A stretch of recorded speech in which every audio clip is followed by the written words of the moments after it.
familiar with blue and the charmed ones too on Charm Chats. Hello! Hello! And welcome to Charm Chats with Kendra And Kat. We are all the way up to episode 319. Yep. We're coming to the end of the season. Yep. It's close. It's getting there. For a brief second, my brain was like, yeah, we're only 7 episodes away. And I'm like, wait, no, this is not Star Trek. Nope. There are not 26 episodes per season. Nope. Only 22. Just 22. We're in the home stretch. Yep. We're in the final few of this season, and it's getting interesting. I would not use that for this particular episode, but yes. No, not for this episode, but for the season as a whole. It's getting interesting. True. Very true. To see how things are progressing and changing and stuff. Yep. So anyway, episode 319 is titled The Demon Who Came In From the Cold. This title is based on the John Le Carre novel. Le Carre. Le Carre? Le Carre. Le Carre. Sure. The novel and the movie The Spy Who Came In From the Cold. I will link to the IMDb for the movie as well as the wiki for the book and the author. Now, that the author's name is a pen name. And nom de plume, since it's also in French. Yes. For David John Moore Cornwell. Okay, because that's a lot of... That's almost exactly in the order of most boring to least boring, but they're all pretty boring names.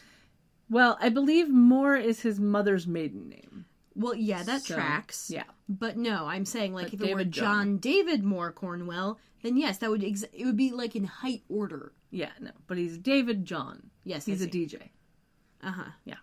Anyway, he was born in England in 1931. He also wrote Tinker Tailor Soldier Spy. Which is a movie I need to watch. Came out in 2011. I will link to those just because. Uh-huh. Yeah. Anyway, this episode aired on April 26th, 2001. And it's definitely an episode. I'm not gonna spoil my rating for the end of the episode, but let's just say I don't care. Yeah, this could be excised from canon and make zero difference. Yeah. If it weren't for the fact that it's a two-parter, spoiler alert, technically. Yeah. Kind of a two-parter. It's not officially a two-parter. It's just like, this we haven't resolved everything. Yeah, this one and the next one are combined storyline. Yes, there's a heavy plot thread. Yeah. That connects the two. Yeah. I have many a thought on this episode. I literally fell asleep in the middle of watching it and then had to finish it this morning because I did not have time. And I did the Irish goodbye thing at my cousin's wedding reception and just left with people who were going back to the hotel because I did not want to walk 2 blocks in the middle of downtown St. Louis. What does that have to do with this episode? Oh, no. Because I had to watch the episode, so I started doing that. Sorry. But no, I had to go. I went back to the hotel room to start watching it. Fell asleep almost exactly at midpoint. Mm-hmm. And then woke up and was like, oh, I did not... Okay, great. I'm actually, like, go to bed instead of just pass out. Mm-hmm. And I will try this in the morning. Thankfully, I'm leaving early. Yeah. This is, It's just boring. Yeah, like I said, I have many thoughts on this episode. It's not my worst, it's not my most hated episode. The best thing I can say about it is that the outfits are pretty fucking great. Yeah, the outfits aren't bad in this one. The suits are pretty well tailored, too. Yes. Which is unusual for this era. Yeah. I think part of the issue for me is that it's Cole-centric and you... No, and it's not even that. Really? You'd think that would be what it is. It's because this is a Cole-centric episode, but... Yeah, I would think. That's why I said. Yeah, but no, it's really not. My issue, I think, with this particular episode is just that we don't care about any of these people. We don't. And it's not even just Cole, it's just any of it. Mm-hmm. And, it comes out of nowhere. It pretty much goes nowhere. Yeah. Yeah. Let's just get into it, and we will chat as we go, shall we? Yes. Yes. All right. So we start out inside P3. Prue and Leo are standing around the bar. Piper is behind the bar, and Phoebe walks up to them. Prue is in a light blue, string-tied, low-cut, knitted halter top. See, now, the cadence of that is very reminiscent of her cable knit sweater pocket thing from episode 3, season 1. Yes, I still remember that. And yet, nothing you have said is at all ridiculous. It's just lengthy. It's just lengthy, and it actually didn't look bad on her. No, it didn't. It was very nice. Her hair is pulled back with a large claw clip. Yes. It go num num.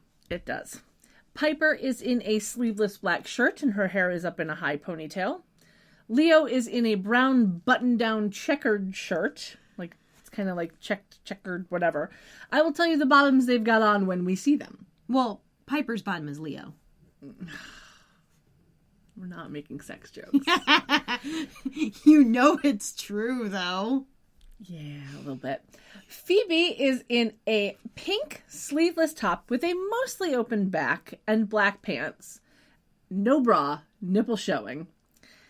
And her hair is in double pigtail braids. Yeah. I kind of enjoyed her hair. Her hair in this episode is pretty good. Yeah, it's not too bad. Anyway, they're in the middle of a conversation wherein no one is using proper nouns or like specifics. It's all, hey, what way is this conversation going? Yeah, they're kind of talking about not being sure that they're going to be able to do something in time. Yeah. And they seem super worried about it. And we find out that they're just trying to get the timing right to get food before seeing a movie. Yeah, and it was super telegraphed right at the beginning because they were saying everything with such mock urgency. Yeah. That I'm just like, oh, this doesn't matter. Yeah. They're talking about going to see a movie at the Avalon. So I had to look up the Avalon, right? Because I'm me. So apparently, in 1966, the Avalon Ballroom was a music venue. Is this in San Francisco? I believe so. Okay. In 1968, it was converted into a movie theater called the Regency 2 Movie Theater, and it operated as a movie theater from Christmas Day in 69 until March 26th of 2000. And the building is now the offices of an advertising agency. So a neighboring building just down the street was the Regency 1 movie theater, because it was originally the Regency Ballroom. I'll link to that because, of course, I will. But that's why this one became the Regency 2, because they were bought by the same people, and Regency 1 was doing so great that they were like, let's just make it Regency 2. No. Right.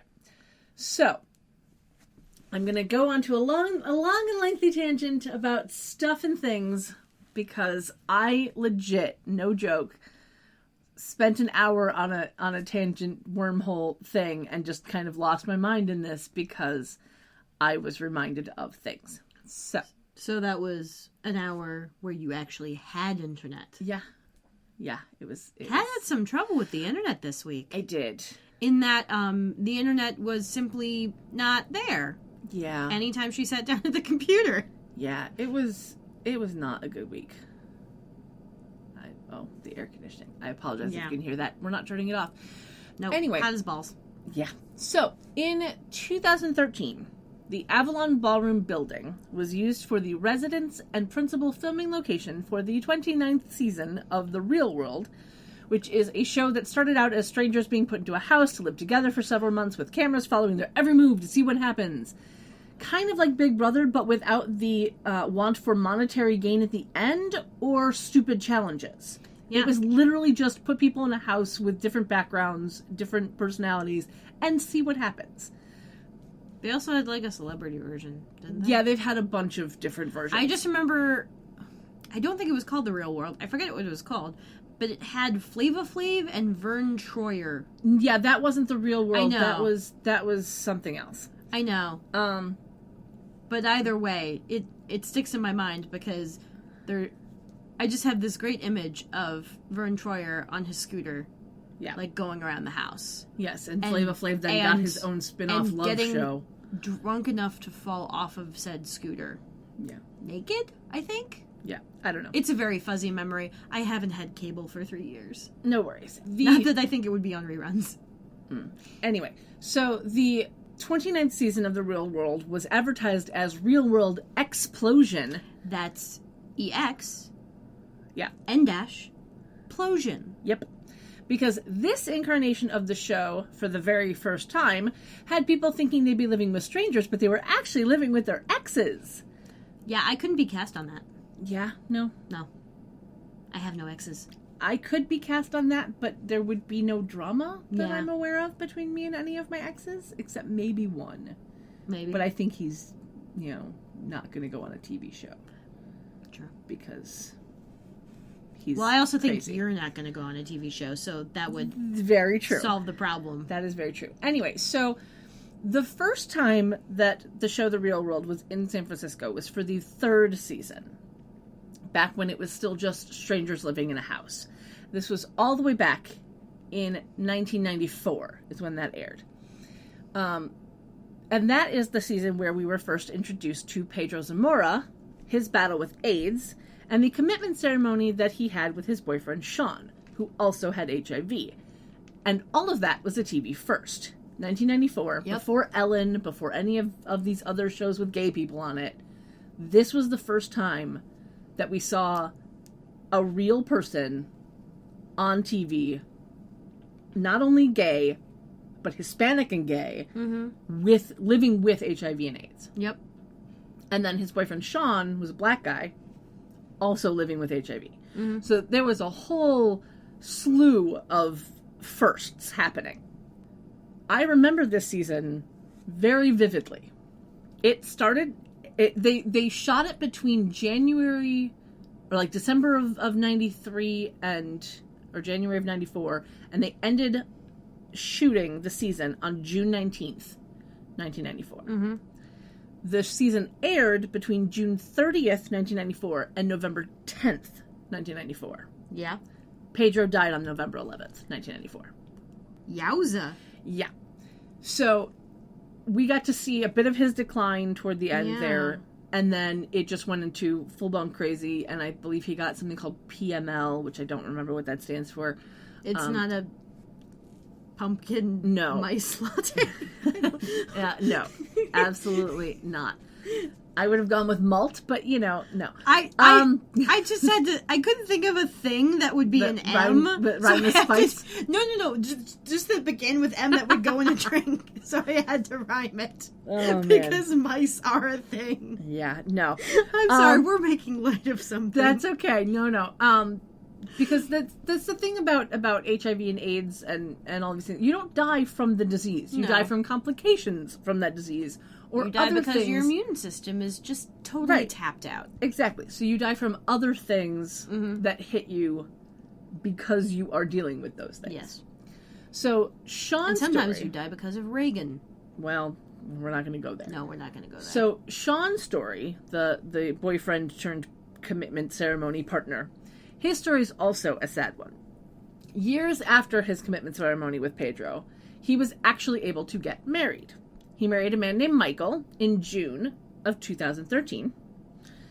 Then in July of 2013, he was diagnosed with mesothelioma, which is a rare lung cancer that's usually caused by exposure to asbestos, which he was not exposed to, so nobody's really sure how he got mesothelioma.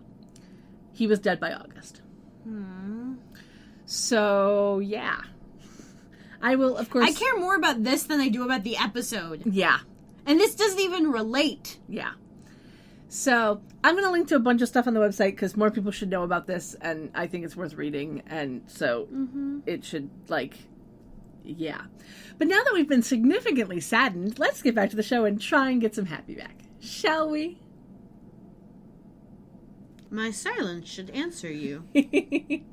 So, the girls and Leo are talking about what movie they're going to go see. They mentioned a movie called Faithless, which is apparently a foreign film. Probably involves nuns. I Oh don't my know. god, they're showing that nun trailer before non-horror movies at the theater. It's pissing me off. I don't know what you're talking about. Oh, there's a movie coming out that's called The Nun or something. It's a horror movie. Okay. There's a nun. All right. Sure. Even the posters are fucking creepy.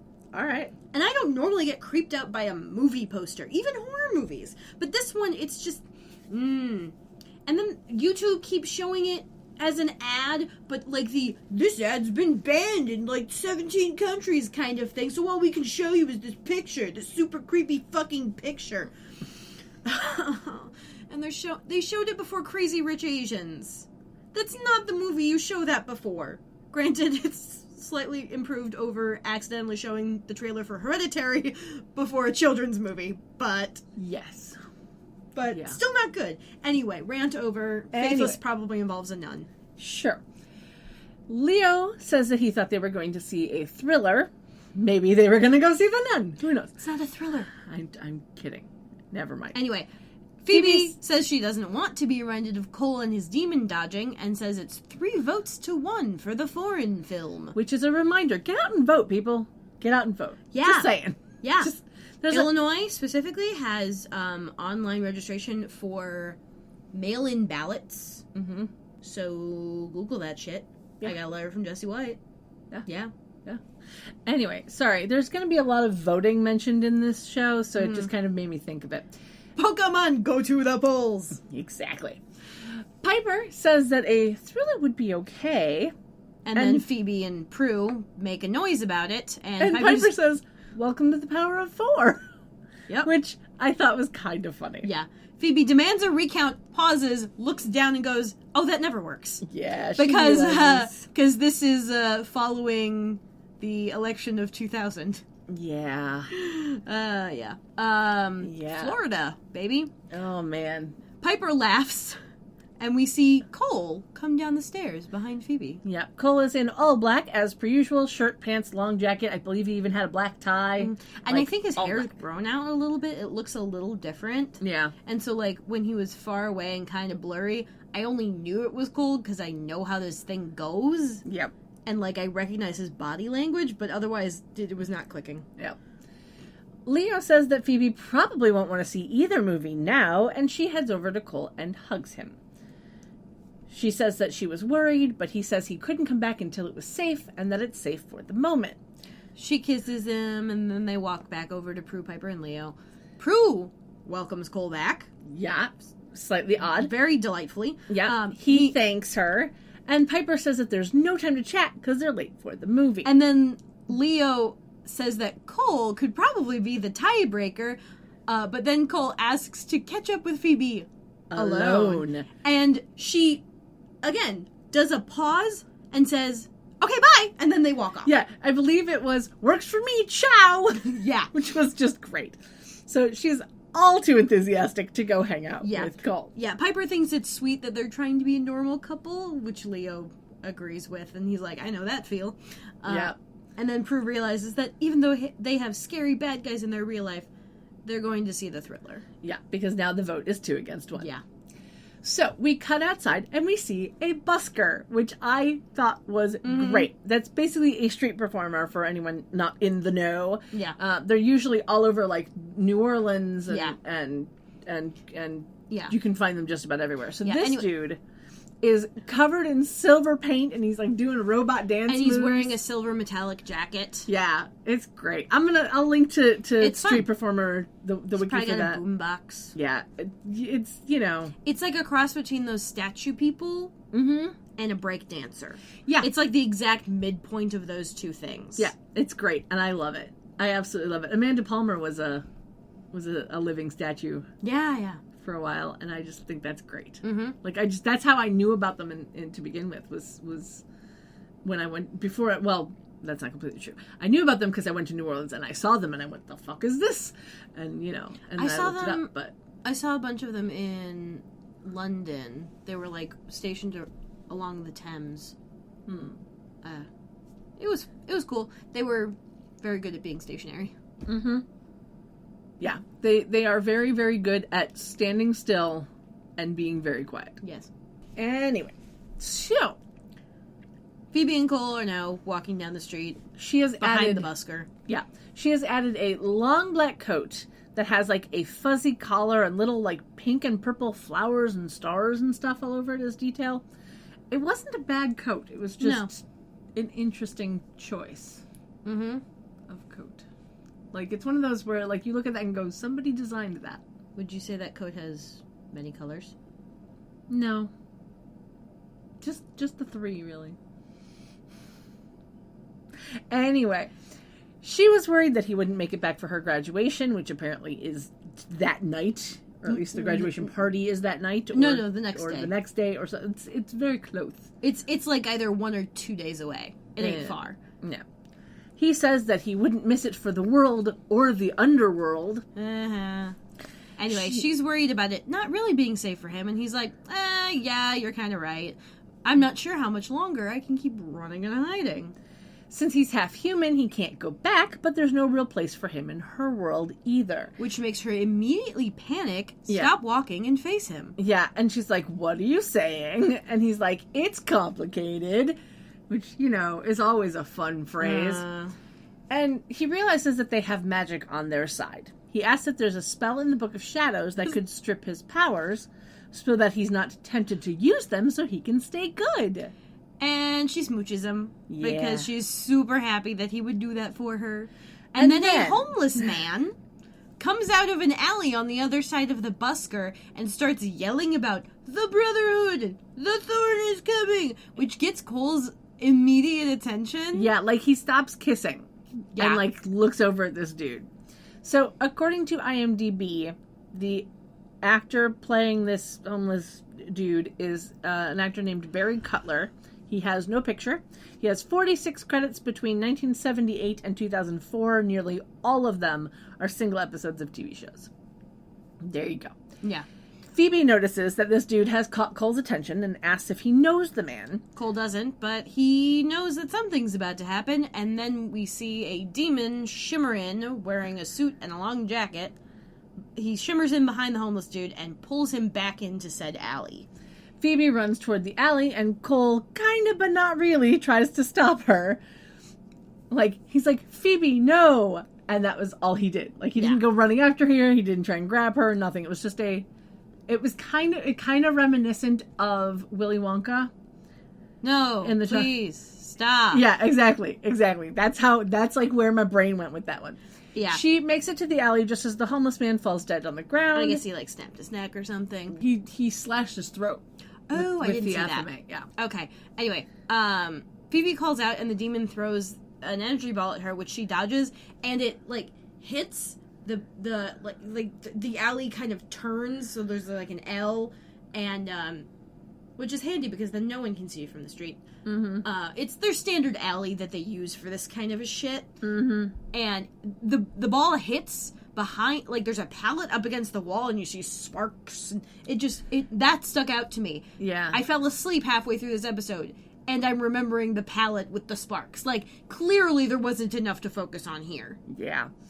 So he moves closer to her. She kicks him in the stomach. He goes at her with the athame. And she which does is a great move. Yeah, it was a lovely like Sequence. a lovely moment in this where like she grabs his arm, she gets the athame and like stabs him in the stomach. She with does it, like a spin thingy, Yeah. turn around, and then like disarms him and in the move stabs him in the stomach. Yeah, stabs him with his own dagger. It was a really good move. She's been training. It was really nicely done. It was very well choreographed. And he then is engulfed in flame and poofs out of there. Yep, some lovely smoke and fire, and he is vanquished. Yeah, and only at that moment does Cole come around the bend in the alley. Yep.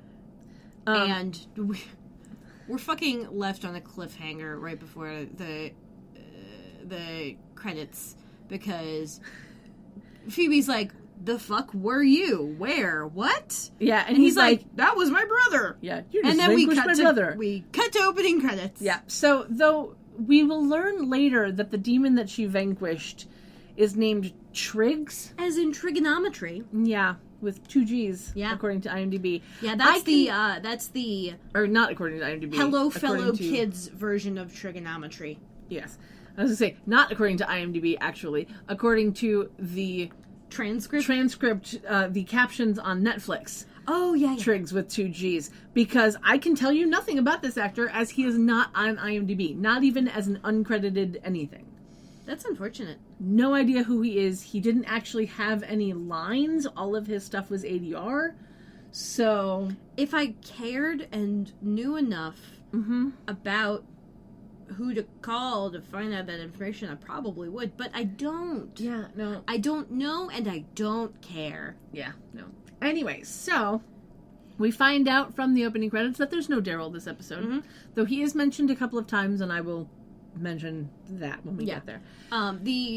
The post credits like helicopter shots prior to landing on the house, actually like all of the post credits like scene, like landscape work is all nighttime, which is unusual. It is. So it might have happened before, but I don't. It's usually like in the middle of the episode where it's just like the transition shot is entirely at night, all like going around the buildings, and then we land on a shot of the manor at night. yeah. So because I'm me. Yes, I know you wrote down everything that happens there. I yes, did. we get some triangle building. Yeah. We have a night shot of some buildings with the water in the front and the Port of San Francisco front and center, and for a moment, because there's a little tower on the Port of San Francisco that is slightly triangular at the top, I was like, the triangle building looks weird. And then it like pushed in a little bit. I was like, oh, wait, no, that's Port of San Francisco. Yeah. Okay, maybe I'm just tired. We then get an overhead shot of the cars driving down the street and the triangle building on the left and the bridge in the background on the right. And I love that shot. It's just so cool. You see the little lights of the cars, of the red lights on the cars. And then we get a slow panning shot around the top of the triangle building and a shot of the Oakland Bay Bridge that pans over to the buildings, and we fade into a shot of a bridge in the background of like the city buildings. And like they used a fade twice, which I think is funny because we fade into that picture and then we fade back out of that picture into a night shot of the manor that pushes through the tree with no leaves. They've used that picture a lot. Yeah. Like it's April, you'd think there'd be leaves on those trees, but you know, whatevs. Whatevs. They're also wearing jackets. But it is San Francisco. San Francisco. By the seasons are water. weird. Yeah, I mean, I guess it gets a little cooler. Whatever. Anyway, so Cole and Phoebe walk through the dining room from the kitchen into the wicker room. She is very annoyed that he hasn't been honest with her, since he seems to have forgotten to tell her all about his brother. And he's like, it's not that kind of brother. And she asks, how many kinds of brothers are there? And he replies, it's complicated. And she says she hates that word. Yeah, we all do. Yeah. Prue, Piper, and Leo walk in, and we can now see that Piper has on a pink flowered skirt, and she has added a pinkish orangish jacket to her outfit. Prue has on these like olive army green pants and a leather jacket, and Leo is got jeans and a tan jacket. Yep. So there you go. Hey, tan jacket, floral skirt.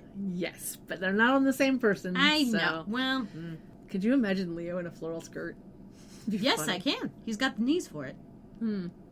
Anyway, they were nearing the end of the movie, about to find out who the real killer was, when they got the page that there was an emergency. The other people in the theater must have been so pissed. Yeah. Anyway, just Phoebe- a bit. Phoebe says, well, I'm the real killer. I killed Cole's brother. Yeah. Prue thinks that's so much better than the movie. Yeah, and then Cole's like, oh, well, I didn't want to be seen, so I couldn't help you. Phoebe's Yeah. like, well, we lost an innocent because of that shit. And then she tells him about the street prophet ranting about the Brotherhood. Leo immediately recognizes, like, he hears Brotherhood and goes, Of the Thorn? Yeah. Like, she doesn't mention the word thorn. He automatically knows it. Yeah. So apparently this he is keyed into. Yeah. Anyway. Cole says that he's a member.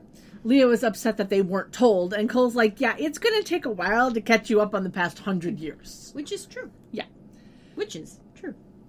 Yes. Prue asks who they are. Leo informs them that they're an elite gang that answers directly to the source, who personally selects the members, and they take a lifelong loyalty pledge via blood oath. Yeah. Phoebe now understands what kind of brother Cole was talking about because, you know, fraternity shit Yeah. she understands. Yeah. And Piper wonders why they'd kill a crazy street preacher. Cole says that they aren't all crazy, nor are they all human, a thing that is never touched upon again in the entire fucking episode. Yep. He And then then- sits down in the wicker wingback chair. And we hear it creak. Yes. Like, loud creak. And he says, oh, you can call Daryl. He'll probably tell you about the other prophets. No, he won't. He's not in this episode. Also, he wouldn't recognize when you said prophets. You know. Prue asks Cole what they're up to, and he says that he's not really in good standing anymore, so he has no idea what they're up to. He hasn't literally or figuratively paid his dues. Yes. Phoebe says that the prophet was talking about Luxaram, which is something we never heard him say. And it's not a real thing. It's not. Piper's like, the internet provider? Why do demons want their own website? Yeah. Prue says there has to be more to it than that, and tells Phoebe to check the net, which I still think is one of my favorite lines. Yeah. I don't know why. It makes me giggle every time. Uh-huh. And then tells she tells Piper to check the Book of Shadows. Cole's like, no offense intended, but you're not going to be able to stop the Brotherhood with your normal tactics. Piper still takes a little bit of offense, and Leo's like, Cole's right. Yeah, Cole decides that the only way for them to figure out what the Brotherhood is up to is for him to go back. Phoebe, of course, is worried about him getting killed, but he says that he shouldn't have to go completely under because the Brotherhood has already set up some sort of camp in this world. Prue's like, oh yeah, that tracks. Phoebe gets defensive that Prue is always looking for a way to get rid of Cole. Which Piper seems to take offense to like, for some reason. Everyone except Prue and Leo are really sensitive in this episode. Yeah. Yeah. Which is very strange. It is. Like, Phoebe legitimately is jumping on anything that moves. Mm-hmm. And Piper is just kind of like... I don't know how to describe Piper's behavior throughout this episode. They're all a little off at this point. They're all a little suspicious already. Yeah, Piper suspicious. That's what I would go with. Yeah. So Cole stands up again with the creaking sound from this wicker chair, says that it's not about Prue, it's about him, and Phoebe is just like, no, it's about us.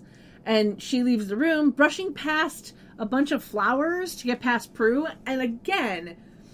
Like, this entire scene is full of these weird, like, audible sounds that I was just caught my attention for some reason. As opposed to inaudible sounds? As opposed to visual things that caught my attention. Okay. It was the audible sounds that caught my attention. Okay. It was just like, she brushes past this like, bunch of flowers, and, like, the sound of her brushing past it, and then you can hear the click-clack-clack of her shoes going by. It was just like... Why all of a sudden is my brain picking up all of this Foley? What is happening? Am I having a stroke? What is going on? I don't know that it was Foley. It wasn't, and that's the thing. Yeah. It was just actual, like, sounds that nobody took out. Yeah. And I think that's why, because they sounded so natural, that it was weird. Yeah. And I think that's why my brain was, like, just, getting caught up on it. But it was very odd. Like the creaking of the chair and then the flowers, it was weird. Yeah. Anyway, we cut to a night shot from the ground looking up at some large office buildings, and I swear we've seen this picture before, but there was a moon in the sky the last time we saw this, because I think we've used this office building before. Probably. Just saying. Anyway, inside we see a few people standing around wearing microphone headsets and staring at huge monitors. Kind of like with the whole Horsemen of the Apocalypse shindig. Yeah, just a little bit. We see a man and a woman, both in dark suits. The girl's has a skirt, we find out later. And they are walking towards another man. So I think that we'll actually get the names for at least 2 of these demons later, but I might as well tell you about them now, because I can. The first male demon we will find is named Tarkin. As in Grand Moff. Mm-hmm. And the actor is a total that guy. His name is Joseph D. Reitman. He was born in 1968 in Boston, Massachusetts. He's been acting since 1991, and he was married to the actress Shannon Elizabeth from 2002 to 2007, which is actually why I knew who he was. I think that's where I knew him from, too. Because didn't they, have a show or something? Yeah, I think so. And I remember her specifically from 13 Ghosts. And I remember her from the Jay and Silent Bob movie she was in. Okay. Because I'm weird like that. Anyway, the female demon is going to be named Clea. The actress is Jennifer Tung. She was born in Oakland, California in 1973. She has 35 acting credits between 1995 and 2016. And her first gig was the voice of Nefaria in the original Mighty Morphin Power Rangers. Who is, if you couldn't tell, a villain. Yes. She actually reprised that role in the original spin-off of Mighty Morphin Power Rangers, which at the time I did not realize was a spin-off. It was only around for one season, but I watched it. You just thought it was an original show? Yeah, I just thought it was a show in the same, like, world, but it didn't occur to me that it was a spin-off until I saw that she was in it. And the show was called Masked Rider. You know, I have never before considered the difference between a spin-off and an in-universe thing. Like, I never thought about that being a thing. Like, technically... Well, because if you think about it in comic book terms... Because technically, Agents of S.H.I.E.L.D. is a spin-off of Avengers. Right. Granted, they're two... One's a movie, one's a TV show, but... Right, but it is a spin-off. Yeah. But things like The Flash and Supergirl and Arrow and Legends of Tomorrow, all of those, they're not spin-offs, but they're all set in the same universe. Yeah. So for me, Masked Rider being set in the same universe was like, oh, okay, cool. Yeah. But it was technically a spin-off. Yeah. So... Well, is Legends of Tomorrow more like a spin-off of all of those things just tucked into one? Because it involves... Legends of Tomorrow is its own thing. Yeah, but, like, it involves a bunch of characters who began in, like, the other shows. Yes, I guess technically Legends of Tomorrow would be a spin-off of the others, I guess. That's what I guess that technically would be a spin-off of, like, Arrow. Yeah. Yeah, I guess so. Okay. Because it does have someone from that show. Yeah. Anyway, we digress. So As we usually do. Yeah. So we'll actually see this actress again as a different character in season 8. Oh, yeah. So I will mention her again in a couple of years. Yeah. You know. For anyone who wants to know, that would be season 8, episode 8, Battle of the Hexes. Yeah. Anyway, both of those actors, our first two demons, were both on Beverly Hills 90210. So they both knew Shannon. Anyway, the guy that they walk up to, we will learn, is a demon named Vornak. This actor is That sounds like a form of vacuum. Yeah, a little bit. It's the vortex vac. Vornak. Yeah. This actor is also a bit of a that guy. His name is Gregory Scott Cummins. He was born in California in 1956, and his first IMDb credit is in 1988, with his most recent one being on the TV show Bosch, where he apparently plays a character named Detective Moore. There you go. Cool. Yeah. Yeah, I don't give a shit about him. Yeah. Anyway. I like what, Jennifer Tongue? Was it? Okay. I like Jennifer. I like Reitman. Yep. Don't care about this guy. Nope. Not even a little. Nope. Anyway, we're going to fast track the scene just a little bit. Yeah, they're talking about their plan, how Trig, the demon that Phoebe vanquished, is missing, and that means someone might be onto them, which I'm like, okay, I can see how you made that leap, but it's just lazy writing to immediately go there. Yeah, a little bit. And they figure that they just need to keep on their path of getting rid of these prophets, and then Clea shimmers out, and we see the shimmer leave her eyes showing to the very last second, and they kind of like glow red. Yeah. And it's very Cheshire Catty. I loved it. Yeah. It was good. It was such a good like shimmer out because it was unique. It was. And like if they had bothered to do any world building on this, yeah, it would have been interesting. Yeah. Like, mention, oh, she's a different class of demon. Or that's her specific power. Okay, having her specific power be shimmering when all demons can shimmer is, but really dumb. But it's her specific power. She can shimmer and leave her eyes. Oh, true, yeah. Yeah. She's covert. Yeah. She's a covert kitty. Yeah. Anyway. So we see Tarkin just kind of walk away, and we're left staring at Vornak for a moment. And then we cut back to the manor, where Prue, Piper, and Leo walk down the stairs. Piper is worried about Phoebe as well as about Cole, and equates his going undercover to sending an alcoholic to a kegger, just setting him up to fail. And Leo agrees with her. And I thought that was by far one of the most accurate, similes. Yeah. Sending an alcoholic to a kegger, just set him up to fail. Like, well, fuck. Yeah. Yeah. Yeah, well, sending a drug addict into a crack house to find someone. Like, Yeah. It really is a good descriptor of that. mm-hmm. Yeah, because he always mentions how he's keeps trying to stop himself from doing evil.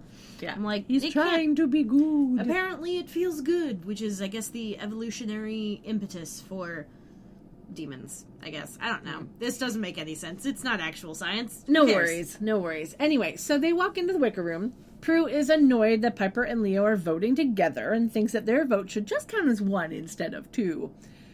Piper says that Prue wouldn't mind if they weren't voting against her. And Prue kind of gives her like a little bit of an evil stare. It was just like, damn it, you're right, is kind of the stare. You know? Leo correctly asserts that Prue doesn't really want to be responsible for losing Cole. And Prue's like, well, the only vote that matters in this case are Phoebe and Cole's. And Cole has already volunteered. And really, his is the only one that matters when it comes to volunteering, because even if Phoebe volunteers him, if he don't go. Exactly. Piper thinks that Phoebe might still be able to talk him out of it, and Prue says that they need to come up with an alternate plan. You know, just in case. Yeah, a plan B, as they say. Yes. Show me your plan B. Yeah, that's up in the bathroom. It doesn't work if you're over 180 pounds. I know. Anyway, she tells them... Ella is the one you want if you're over 180. Yeah. Or just an IUD.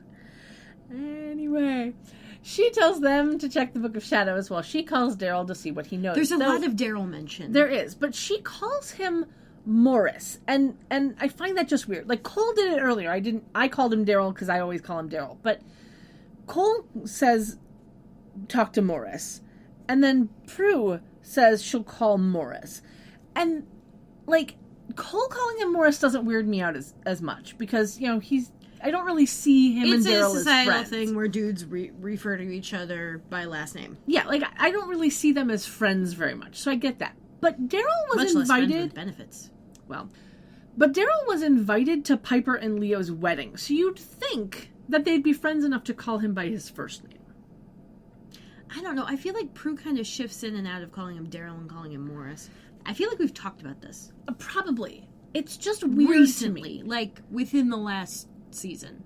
Probably. Because it's recent weird. As that is. Yeah.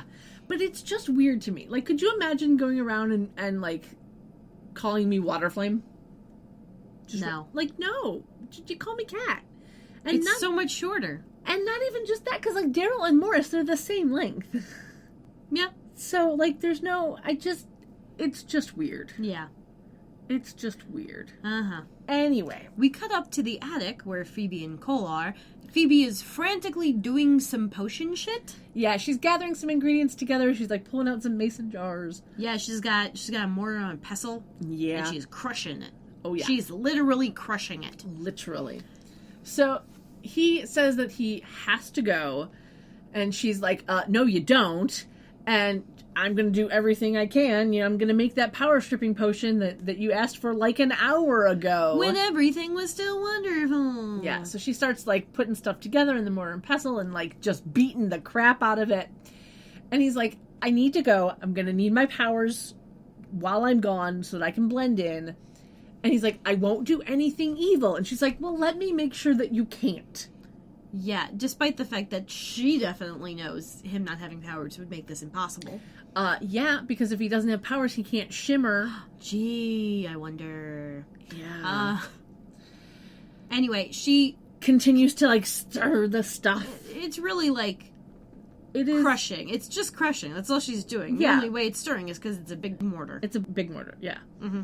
It's a lovely mortar. And, see, I own a marble mortar and pestle, and that son of a bitch is heavy. Yep. I think hers is like granite. And then they have those giant ones at like Mexican restaurants for guac. Yeah. But like, it makes me wonder what hers is actually... you can stir in. Yes.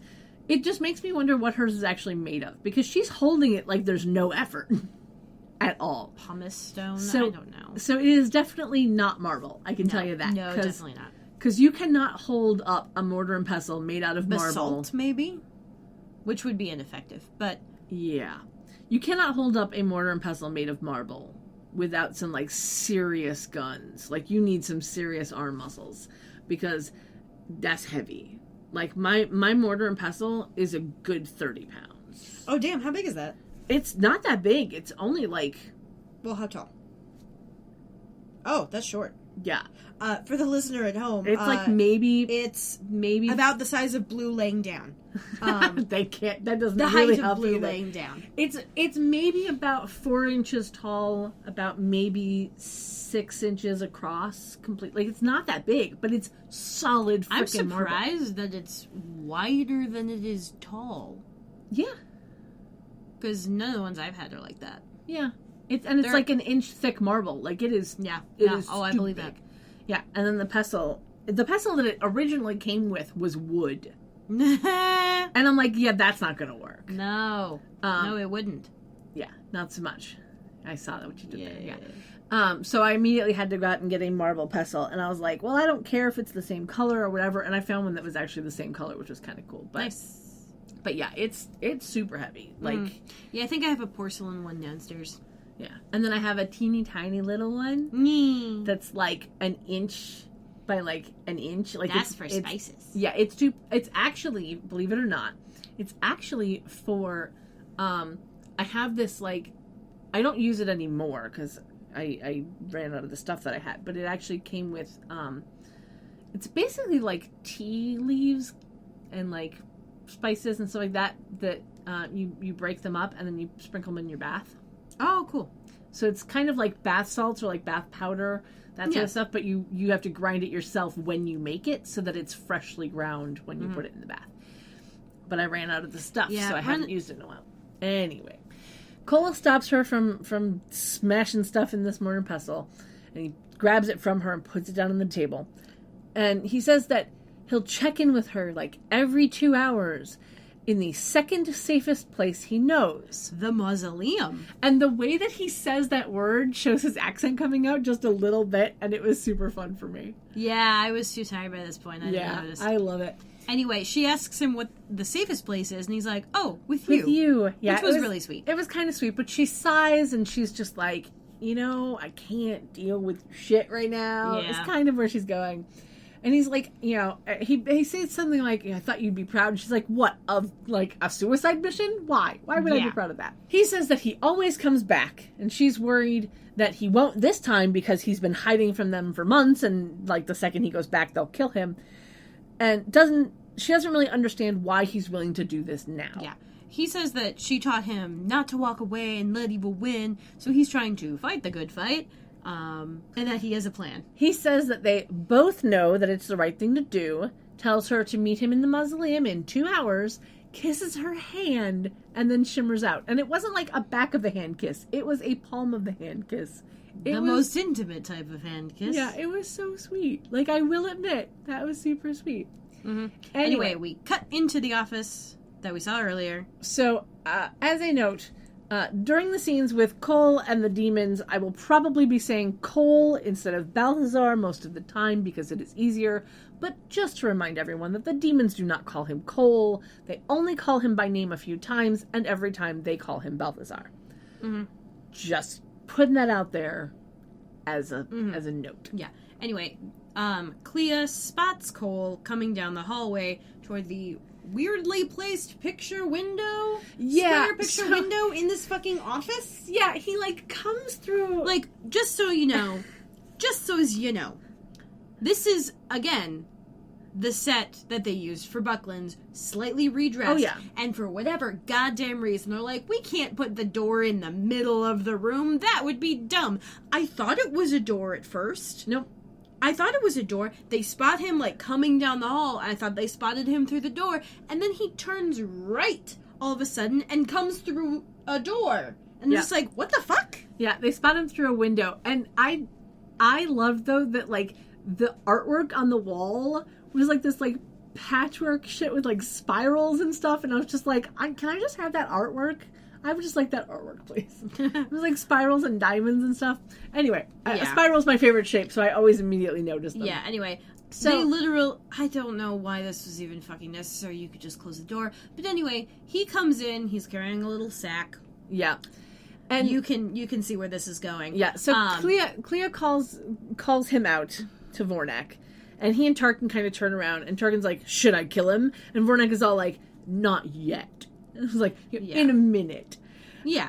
Anyway, So- once he walks into the office, guard shuts the door behind him, and then window go frosty. Yeah, he the guard that shuts the door walks over to a switch on the wall and clicks it, and then the window goes opaque. And I thought that was so cool. And I remember that there was a bar that I went to in Chicago many moons ago now. It's like 10, 15 years ago now.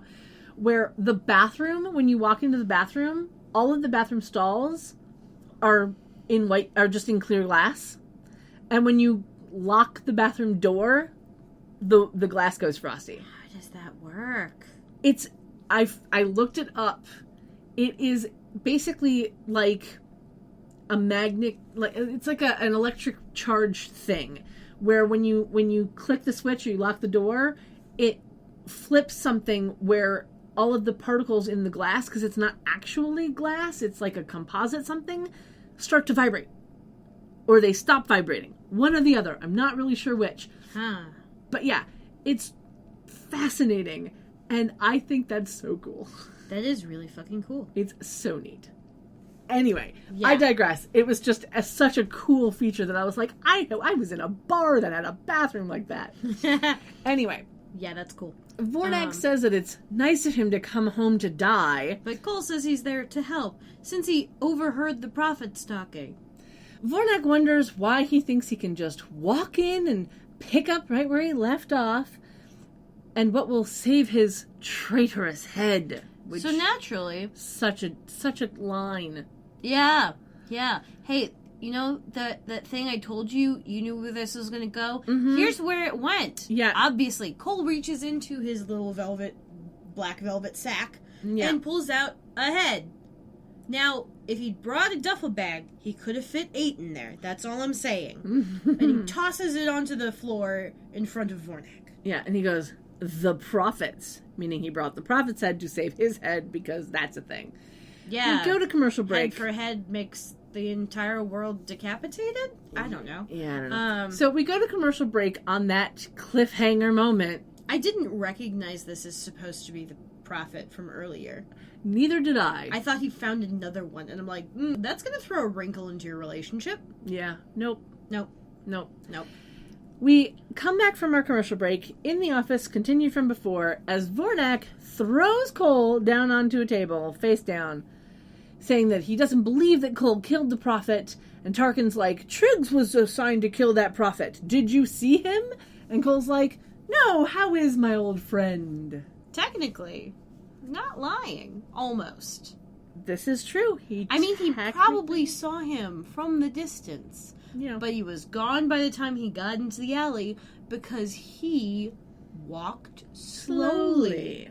Yeah. Just like Michael Myers. Mm-hmm.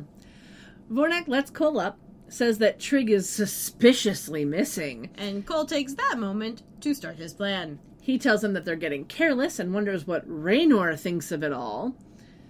Vornak says that Raynor thinks that he's a disgrace, and Cole's like, why, because I killed the Triad? Tarkin's like, that ain't enough for you? Yeah. Cole says that the Triad was planning to kill the Source And then all of the demons in his inner circle, including Raynor. in order to take over. Yeah, Tarkin immediately flips sides. And it's like, yeah, well, we never trusted them. Yeah. It's like, okay, okay. you are the yes man. Yeah. He is just the yes man. Yeah. Which is very anti his name, I have to say. Mm. Grand Moff Tarkin is not your yes man. No. Vornak wonders why Cole ran. And Cole says that he ran because he had no proof and he knew that no one would believe him. And he kind of does this, like, lip wibble? Yeah. Wobble? Lip wobble? Yeah, a little bit. Wobble. Vornak says that they've been brothers for 100 years and that his disappearance left them with rumors and accusations. So, if we remember back to when Phoebe was looking into Cole's life at the Historical Society, and we got the date of birth for Cole. It was like 1890 something. Something. This would mean that Cole was about 15 years old when he joined up with the Brotherhood. Yeah. I mean, he was raised by Demon Mommy. So. Right. So very Rosemary's Baby. Yeah. So I'm just laying out the time frame that he's about 115 years old. Yeah. Ish. Yeah. Oh, I wonder when the whole demon side first manifested, like, what it looked like. like how old he was, and if it looked like teenage Balthazar. Like, you know? Like, was it a really skinny... Was it, like, more like Darth Maul at first? Sans horns? Yeah, I don't know. Darth Maul's horny. Anyway, Vornak tells Clea to go check out his story, and she shimmers out again with the glowy eyes. yep. Tarkin tries to get back to work, but Vornak's like, no, we're gonna wait until Clea comes back, and Balthazar here is not allowed to leave. Yes. So Vornak shimmers out. Cole calls him a tight ass to Tarkin. And Tarkin just seems happy to have his brother back. Oh god, this guy has no personality. Oh man. Like, I like the actor and all, but Yeah. it's just, it's so sad. Anyway, we cut over to the manor. Prue, Leo, and Piper are all in the wicker room. Prue is reading the paper. Piper is staring at her watch, realizing it's been 3.5 hours since Cole said he'd check in, and Phoebe must be going out of her mind. She asks Leo to orb to the mausoleum and check on her. Prue says that Phoebe said that she'd call if she heard from him, and Leo's like, yeah, I should stay here until we all figure out what the Brotherhood is up to. Piper is annoyed that he's now voting with Prue. Prue reminds them of what the prophet said, and then shows them an article in the newspaper about a merger between Luxaram and Meta Satellite. Which are, Again, exactly not the real kind things. of nonsense names you'd Yeah. expect. Well, like, they're so nonsensical you would never expect a company to have this name, but, like, it tracks. Yeah. So, we learn that the merger between these two companies apparently broke down over the weekend. And there's, like, a graph. There's a line graph Yeah. that just goes down. It looks like stock market shit or something. I don't know. It's weird. Piper is confused that Cole is risking his life to preserve stock portfolios, but Prue says that it's much bigger than that, because if the merger goes through, the world's information flow will wind up in the hands of one company. Woo! Yeah. You know, you should Google what happens if that happens. Yeah. We should Google that. Yeah. I just think it's funny that supposedly in 2001, there were all of 2 internet providers. And both of them are fake. And if they get together, then that's it. Nobody else. Like, really? Really? Okay, sure. And Piper thinks that sounds evil all by itself, which, you know, is kind of true. I get it. We have things about monopolies because of this. Yep. Leo says that Luxaram's CEO, Frank Pirelli, is apparently getting cold feet about the merger. Yeah, Prue thinks that the Brotherhood wants the merger to go through so they can take over the company. It's just annoyingly pedestrian, really. Well, I mean, not really if you think about it. Well, it's just like I get the whole like world domination shit with this, but like internet providers. Well, you know, if you control the flow of information, you control the flow of information. You know, read China. True. Just saying. Very true. Read North Korea. That too. So, Leo says that they're going to have to force Pirelli to vote for this merger. Prue thinks that they could, you know, just kill him. And then she says that she'd like to be able to compare notes with Cole. And then Piper kind of guilts Leo into orbiting into the mausoleum. She's like, you know, we could do that if someone would orb to the mausoleum. Because I guess her phone isn't going to be working. Yep. We cut to the mausoleum, and Phoebe is there holding a water bottle and looking worried. And then Leo orbs in behind her and asks if she's heard anything. She says that it must not have been as easy to get away as Cole thought it would be, but she's sure that he'll show up. Leo tells her it's okay to be scared. She's like, I'm not scared. I am a little concerned, though. Yeah. She's like, I'm concerned. A little. Leo reminds her that he chose to go, and she says that he didn't have to do it to prove to her that she was good. That, And then Cole shimmers in on the other side of them. Yeah. She runs over and hugs him and asks if he's okay and asks if they bought his story. And he says that basically he thinks they did, but he can't stay for very long. Phoebe tries to get him to stay, but he's like, no, I want to stop them. I just don't have much time. And he tells them that they're going after somebody who's going to be at Pier and Pescadero. At 8 a.m. Yeah, but he doesn't know who it's going to be. Now, those are actual street names, supposedly in San Francisco, but I don't know if they're anywhere near each other, Pier and Pescadero. I mean, knowing this show, they're Probably probably not. They're probably parallel Yeah, probably knowing this and show. far apart. Pier, likely near the water. Pescadero, probably also close to the water because fish. Yes. But yeah.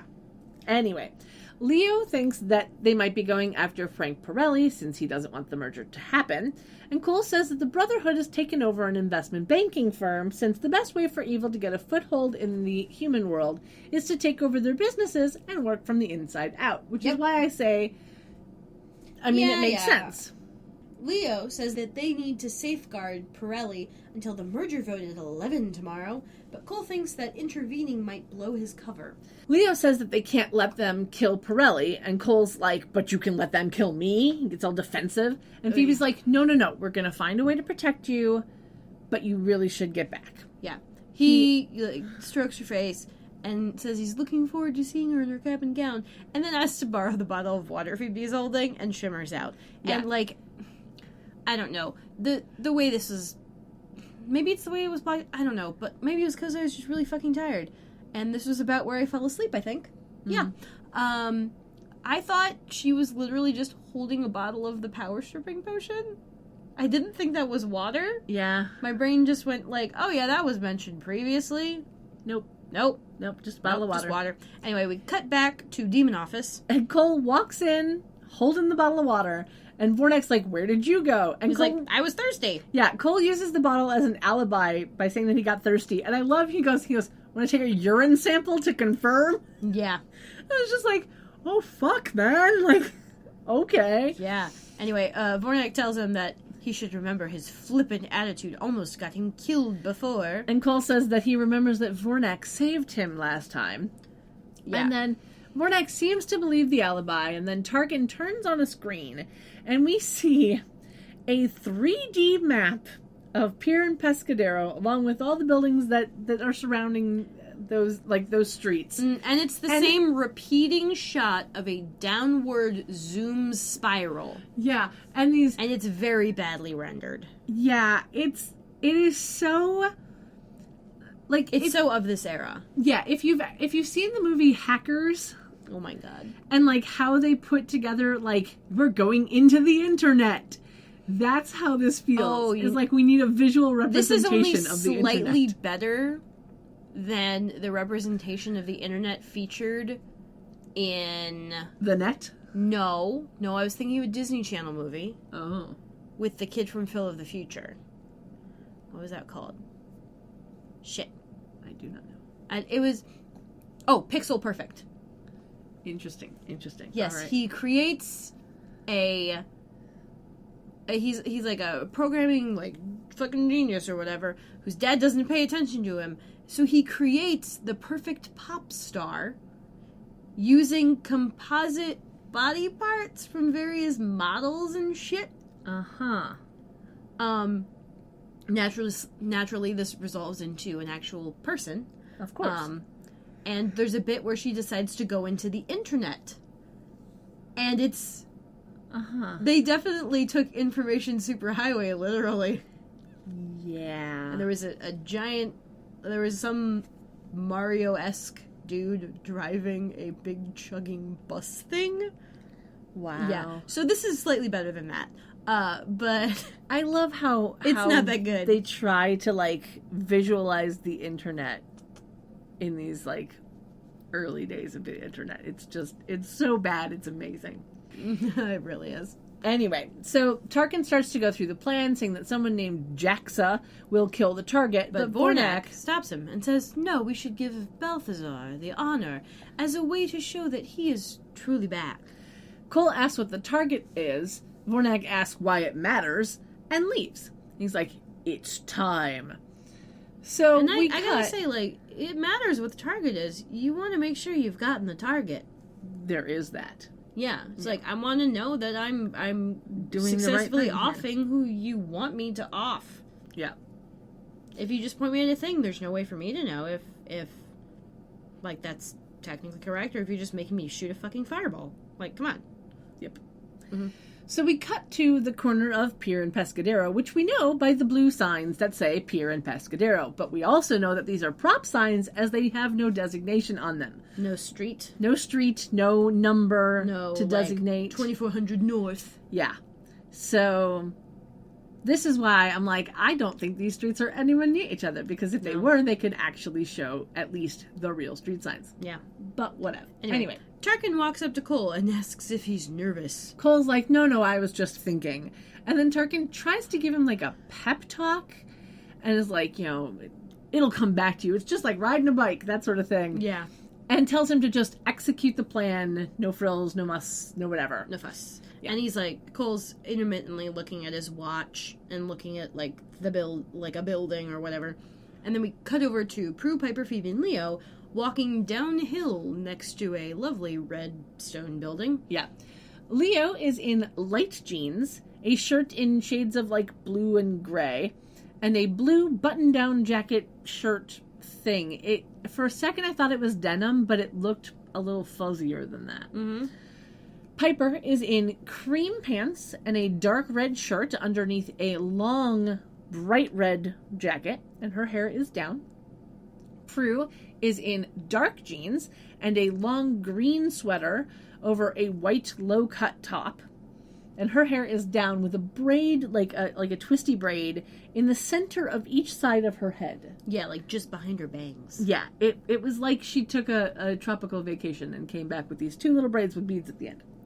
Phoebe is in black pants that have some sort of like cutout detail at the knee. Like for a second I thought there were like pom-poms circling her knee, and then she bent and I was like, nope, those are cutouts, like little cutout squares at the knee.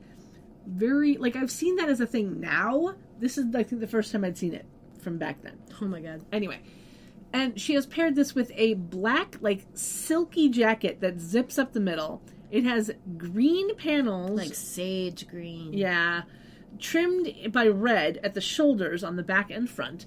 And then on either side of the front zipper, the center zipper, there's a geisha girl. Yep. Because we can't get away from the Asian-themed outfits in this show. No, Phoebe especially cannot. Yeah. Her hair is pulled back into like a messy bun type It looks good, thing, too. but it looks good, yeah. Mm-hmm. It's kind of like she took out the braids and then just pulled it up. Yeah. So it's kind of a messy bun. Piper apparently is not happy about the early hour of this escapade. Mm-hmm.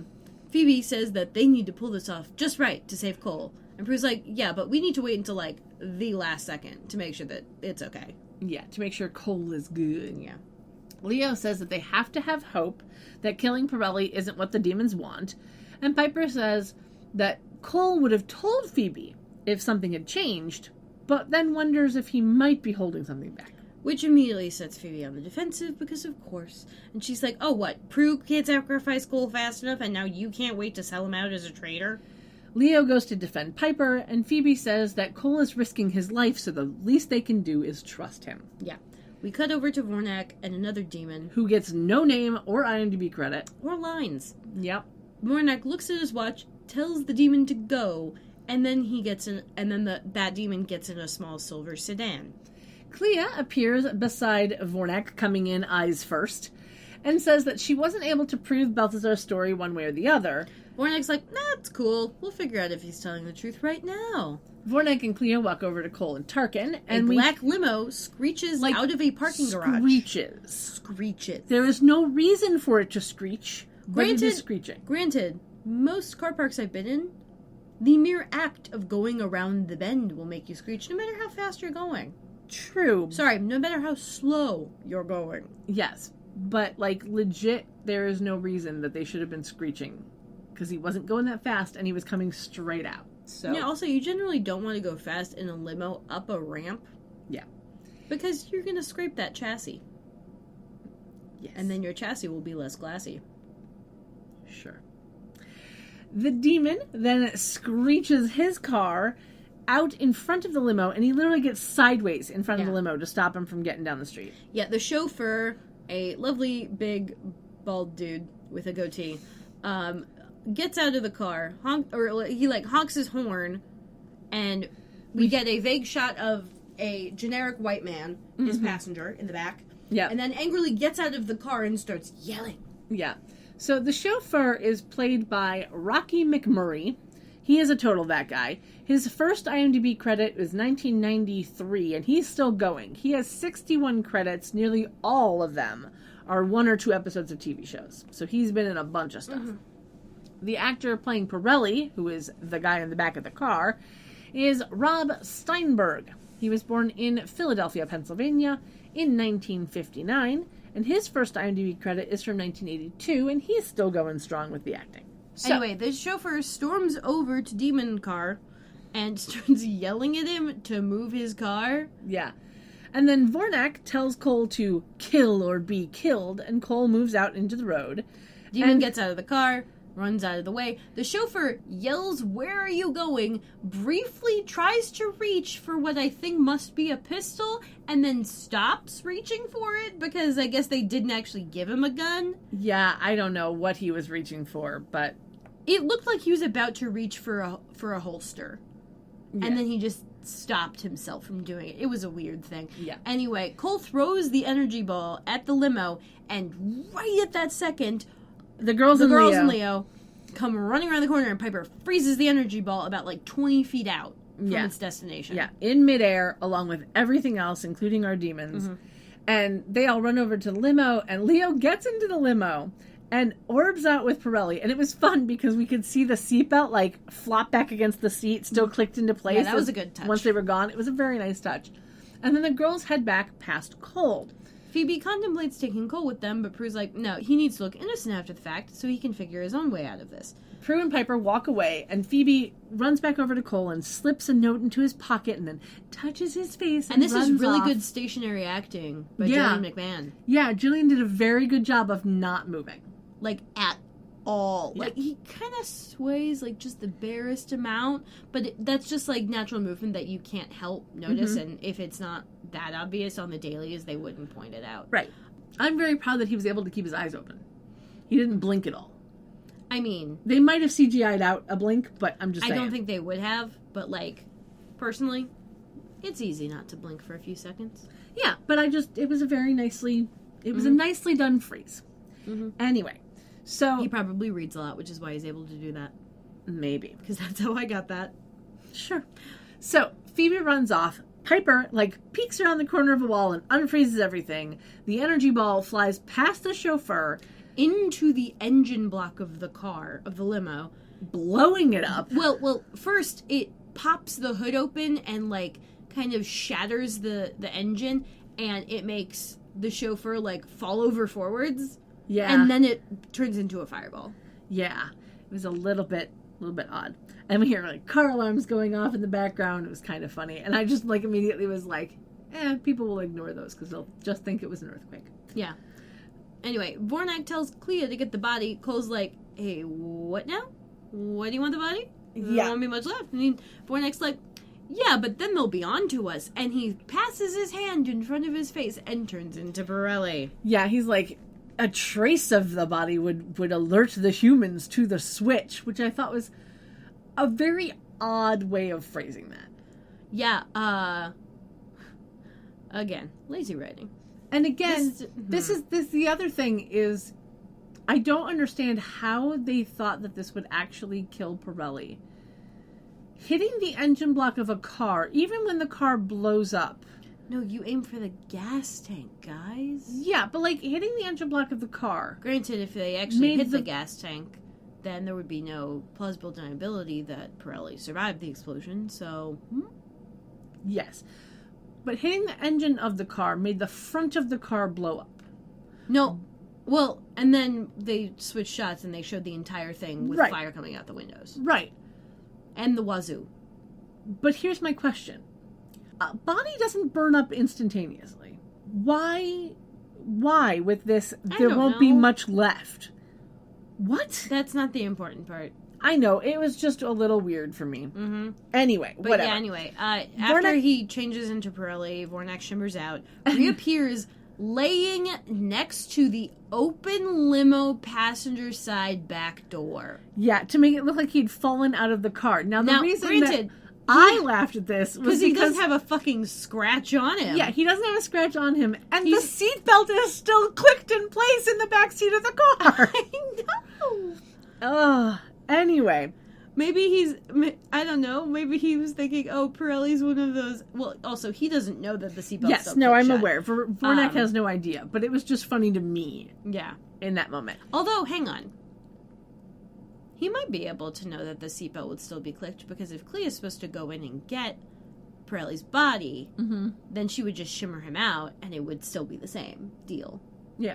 But, yeah, that's funny. It was just weird. And he doesn't have a scratch on him. He's, like, not covered in soot or anything. He's literally laying prone with his head next to the open passenger door. And here's the fun part, is that he starts to get up, and then a black SUV drives out of the car park, and he immediately lays back down. And it just made me laugh so hard. It was funny. It was great. Anyway, some suits come out. They've got guns, and they usher him into this SUV, and then they all drive away. Well, okay, not all of them drive away.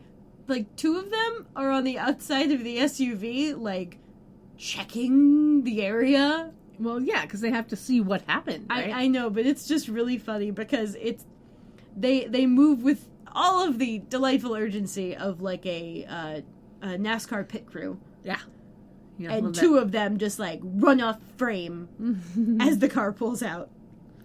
Tarkin then welcomes Balthazar home and shakes his hand, and then Clea appears, and Tarkin realizes that she's by herself and asks where the body is, and she's like, it wasn't there. Tarkin was like, what do you mean it wasn't there? And she just stares at Cole. Yeah, like daggers at him. Yes. Glowy, glowy daggers. We cut to the manor, and Leo walks into the living room, saying that Pirelli's in the basement, sleeping due to the potion that Phoebe made, and he has now removed his jacket. The girls still have their jackets on. Yeah. Phoebe sarcastically says, oh, my potions solve everything. Yeah. And then Prue turns on the TV looking for the news, and we flip past a couple of things. Yeah, there was I forget what. Yeah, there was like a cooking thing, and then like some surfy. No? Yeah, I don't remember. I watched it this morning, and I don't remember. Yeah. I don't care. Anyway. And the fact that I didn't write it down means I didn't care either. Yeah. Anyway, Leo asked if there were any problems, and Piper's like, oh, other than Phoebe wanting to bring home a souvenir, we're all good. Prue wonders if the kidnapping will have made the news. Phoebe wonders what they do now, and Prue starts to say that it's all up to Cole to tell them what the demon's next move is. And then she stops short. When we get to it's like a CNN type news feed showing a press conference. Fine. Perfectly Frank fine. Pirelli. Frank Pirelli holding a press conference. Yeah, saying that since someone tried to kill him, he's sure that he made the right choice to change his mind and support the merger. Uh-huh. And then Piper questions that Cole has told them everything. And we go to commercial break. Because of course we do. Yeah. Like, okay, Tarkin is like the bad version of Piper in this instance. Like, the teams are kind of like a little mirrored in that way. Yeah, a little bit. Because Piper's just like the yes man for whoever is the most suspicious in whatever direction here. And it's very weird. Yep. I don't like it. So when we come back from the commercial break, we're in the manor living room. Prue and Piper are sitting on the couch, and Phoebe walks in and sits down. And now everybody has removed their jackets, so we can now see that Phoebe, under her jacket, was wearing a black and white gingham corset-style shirt with little roses on the bust. Just two little roses. Just randomly, 2 little roses. And has little black spaghetti straps. They're like hook in. They're like bra straps. Yeah, they look like bra straps. And it's real cute. I like it. I liked it a lot.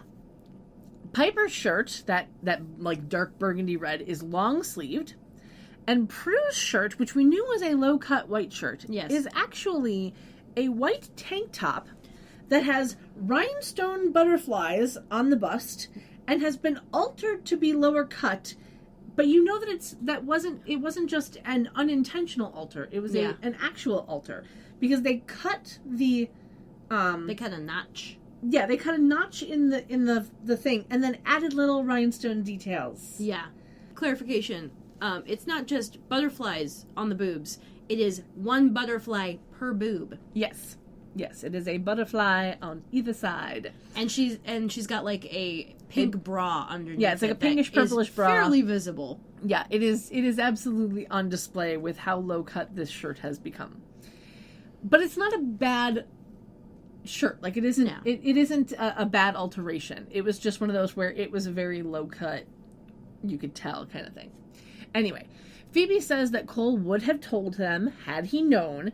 Piper is very not sure and thinks he switched sides and the plan blew up in their face, so that definitely proves it for her. Yeah, Phoebe, of course, gets defensive again, and Piper reminds her that he, was originally trying to kill them all. Yeah, and Prue jumps in saying, oh, we've got to give Cole credit for all the good he's done since he tried to kill us. And Phoebe thanks her. There was a really cute moment where they smile at each other. Yeah. Piper then tells Phoebe to admit that she's worried. And Phoebe's like, yeah, I'm worried about him getting killed, not about betraying us. Leo then walks in, saying that Pirelli's still out cold in the basement, which makes me wonder how long after the last scene this is supposed to be. No, I think they just needed to give him a line, and they forgot they already gave him that line. Yeah, it was a little weird. Uh-huh. Because... A little repetitive is what it was. Yeah. Literally repetitive. Mm-hmm. Prue decides that they have 2 hours to come up with a plan before the merger happens, so apparently they did all of this shit before 8 in the morning. Well, Now it's like 9. Yeah, the And the merger's Pirelli happening meeting... 11. But like... The meeting at Pier and Pescadero was at 8 o'clock in the morning. Oh, yeah. So, True. I forgot about that. yeah. But yeah, that's early. Yeah. So Prue decides that they have 2 hours to come up with a plan before the merger happens. Phoebe says that they need to give Cole a heads up, which Piper seems skeptical of, and Phoebe's like, no, he deserves to have a clue. Mm-hmm. Leo asks how she's going to get him to meet her, and she's like, well, I kind of put a note in his pocket, Oh, no. asking him to meet me at the mausoleum. Prue tells her to be careful and be fast, and she's like, yeah, I know how to do a quickie.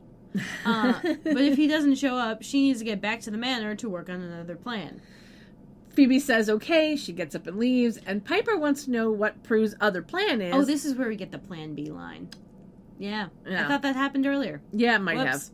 have. Whatever. No, it definitely happened now. Yes. And Prue's like, oh, I got that part of the plan in the freezer. She heads to the kitchen. Piper and Leo follow her.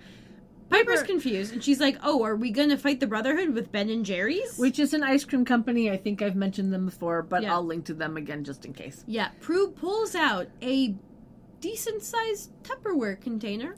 Yeah, she says that they'll make a vanquishing potion from the Balthazar flesh that she's been keeping in the freezer. And then she shakes the Tupperware, and Yeah. you hear it rattle around. Yeah. And Piper gets grossed out. She's like, you were keeping that in the freezer?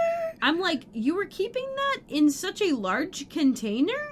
And I was You just... could have stuck that in a Ziploc. You could have. But I was laughing about the fact of Piper's just like, you were keeping that all this time? And I was like... Or like one of dude, those- you were the one that kept it the first time. Or one of those really tiny, like, ones for salad dressing or something. Yeah. Or sauces. Like a tinier container, because this piece of flesh... Is not very big. No. At all. It's like blue snoot size. Yeah. Is, well... Smaller than his ears. Smaller than his ears, bigger than his snoot. Yeah. I It mean, was how bigger. big? It's got less volume than his snoot, but it's about the right size of his snoot. Yeah, it was bigger than his snoot. Smaller than his ears. Like silver dollar size. Maybe. About? Yeah. Okay. Anyway. It's tough knowing what scale will translate. Mm-hmm. Anyway, Leo asks why Prue thinks that this is going to work, and she picks up the flesh with a fork, which shouldn't have worked if it was frozen. No, and when she shook it around in the container, it didn't sound like it was frozen either. Yeah. It sounded like they literally cut off some, like, beef or something and stuck it in the freezer 5 minutes ago. Yeah. So, like, at this point, And it's what's been really enough funny, time that it should have been frozen solid. what's really funny is that, like, she opens the container. I think I caught a glimpse of the flesh, and I'm like, okay, that looks like vaguely solid. It looks like fruit leather. And when she picks it up, it's clearly, like, cold enough that it sticks to the fork in a certain way. Mm-hmm. And then she drops it onto the counter, and it's completely unfrozen in the next shot. Yeah. Like, what? Yeah. And Guys! and Guys. and there's an even bigger continuity. Props. And there's an even bigger continuity error with the flesh, that when she first pulls it out of the container, it looks like a chunk of flesh. Mm-hmm. And when it falls to the counter, it's a little thin piece of flesh. It's a slice. Yeah. So even the size of it changes from moment to moment. Anyway, she says that the demons are connected by a blood oath. Oh, I wonder So- if it's tuna. Like sushi tuna. That'd be easy to work with. Easy to get, too. I don't know. We're not going to investigate this. No. There's no point. She says that the demons are connected by a blood oath, so the potion should work on anyone who made that oath because they share the blood. It's hand-wavy at best. Yeah.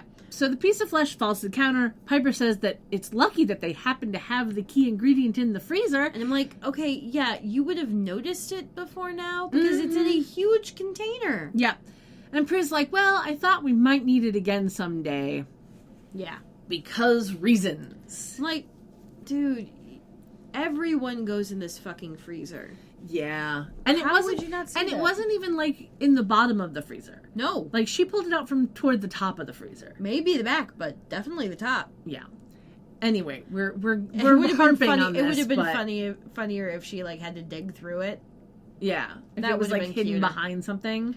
or Or like she had to pull stuff out to get to it. like just toss a frozen bag of peas behind her or something. yeah. That'd been funny. Yeah. Like if she'd had to pull out other things to get to it, Can it I would have time been travel funnier. and punch this up? Because it needs a punch up. Yeah, no. If we're gonna time travel and punch anything. Anyway. So many directions that could go. Are we gonna punch Hitler? Are we gonna sock him in the jaw? No. That'd be fun. No. Can we do it when he's a teenager? That'd be No. extra fun. No. That's the only reason I want to hit a teenager if it's Hitler. No. Can I please hit teenage Hitler? No. Why not? Because he wasn't a bad guy at Teenage Hitler. I know. I've actually had this conversation with somebody. Evil baby orphanage, I know. Yeah. But, like, Hitler wasn't a bad guy until he became a bad guy. Yes, but he became a bat. Now, granted, okay, yes, See, the what whole, we like, really need to do... I'm really going on tangents within tangents because you remember the whole theory about how the Titanic sank because there were too many time travelers. Yes. Yeah. Which is what I'm thinking might end up happening with Hitler if anyone gets time travel. Yeah. I think the biggest thing with Hitler, if we were to go back in time, what we really need to do is get Hitler into art school. Because if he had gone Okay. to art school... Okay, hang on. I have an objection to this, and that objection goes along the same lines as, like, those people who are like, well, if someone would just, like, date these incels, they wouldn't be that... No, that's besides the point. He used art school as a fucking excuse. But I'm not... No. You're misunderstanding me. Okay. I'm not saying that The reason he went bad is because he didn't get into art Right. school. What I'm saying is, if they had let him into art school, he would have taken a different trajectory. He was shit, though. He wasn't, though. If you've actually seen his art... I've seen it. It wasn't that good. It wasn't that good, but it wasn't bad. It wasn't bad at all. It wasn't art It's school. better than I could do. I'm just saying. That doesn't engender me with a lot of confidence in his artwork, though. I'm just saying. No offense, but I'm just saying. Anyway, just let's because get it off was of better this. than you can do, that's not a whole lot of... Let's get off I'm of sorry. this. Anyway, so... Anyway, we are back in Vornak's office. Yes. Cole finds Phoebe's super tiny note that we don't see what was written on it, but it was really tiny. Mm-hmm. And quickly reads it and like gets a grin or whatever. Yep. And then Vornak as Pirelli shimmers in With and Clea. Clea. And he changes back into his own face, and they're arguing about the body being missing, and Clea's like, it could have been done magically. Like, no, duh. Okay, she's a potted plant in this scene. Yeah, Vornak asks Cole what he thinks, and he's like, yeah, Clea's right, it could be somebody intervening magically. Trust that potted plant. And Vornak asks who could have done it. Cole tries to say he doesn't know, but then Vornak's like, take a wild fucking guess. So he guesses witches. Because, Tarkin asks how witches could be onto them. And Cole's like, well, we have a leak. yeah. Vornak moves closer to Cole and agrees that there must be a traitor amongst them. And then Tarkin tries to defend him. He's like, it couldn't be Balthazar, but he's interrupted. Yeah, I love, he goes, you don't think Balthazar, and Vornak's just like, don't tell me what to think, which I thought was hilarious. Yeah. It was Have a nice day. Don't tell me hilarious. what to do. Yeah. Yeah, Cole's like, I'm not stupid enough to come back and betray you all in one day. Clee's like, that would be smart, actually. And Vornak agrees and says that the rumors while Cole was gone are the thing that bother him most because he heard the rumor that Cole had fallen in love with a witch, and now witches, a la convenience, or I believe he called it coincidence of coincidence, which is a longer way of just saying a la convenience, Yeah. are compromising their entire operation. Granted, he's only saying it could be witches. Right. Which is true. Cole says that the rumors are in fact true. Tarkin is surprised by that and a little like, what? Yeah. Cole says that his human half is still very much in love with a witch, but that he knows it's a mistake. Yeah. Clea says that Raynor will demand he die for his treason. But Cole's like, no, he'll no. forgive me. I can salvage this operation and get Pirelli back. Vornak wonders how he's going to do that, and Cole says that the sister of the witch he was with has the power to freeze, so she could have absolutely taken Pirelli from the limo without any of them knowing. Yeah, and Vornak's like, yet another fucking coincidence. Yeah. Okay, this entire whole shit, like, this is not good writing. Like, okay, Yeah. it could have been witches. Hey, guess what? It's witches. Yeah. Yeah. It's like, no one tries to investigate other possibilities. Nope. No one tries to go, like, okay, have we scanned or, like, whatever? Do we have, like, evil seers? Like, what the fuck? No, Nope. they just immediately jump several conclusions. Mm-hmm. And Gotta then, get their workout. man, their thighs must be ballin'. Yeah. Thick. Yeah, they don't skip leg day. Yeah. But yeah, they Anyway. just immediately go on to trusting that Cole knows what the fuck is happening, which I'm like, yeah. Yeah, well. Anyway, so Cole asked to be able to prove his loyalty by getting the witches and Pirelli. Vornak correctly wonders if he's saving them or leading them into a trap, but lets him go. The second he shimmers out, Vornak turns to Clea and he's like, follow him. Yeah, he says, help him if he's telling the truth, otherwise, kill him. Yeah. And Clea disappears again, leaving the eyes until last. And Yeah. I love it. I absolutely love it. I love this. Anyway, So- we cut over to the mausoleum. Phoebe's wearing their jacket back on. Cole shimmers in. And she tries to go to him and he stops her and says it's too dangerous. And she questions him and he's like, you have to trust me. Where is Pirelli? And then we see Clea, we see Clea's eyes. Yes, she is. She is doing her Appear covert nearby. kitty thing. Yeah. And she's appearing like on the other side of a pillar. And was there foliage or was that a spider web or something? There was like yeah, something. there was some sort of plant, I think. Yeah, Like There's, hiding her from leaves, view. Hiding which her, like her red glowy eyes from view. Who purposefully grows leaves in an underground mausoleum? I think it was a potted something. Yeah, who puts a potted plant? Oh my God, no! She's a potted plant behind a potted plant. There Oh you go. God! It's becoming more meta by the second. Anyway. It's becoming dumber by the second and cheaper by the dozen. Anyway. Jesus Christ. What are we at? 138. Okay, not too bad. Anyway.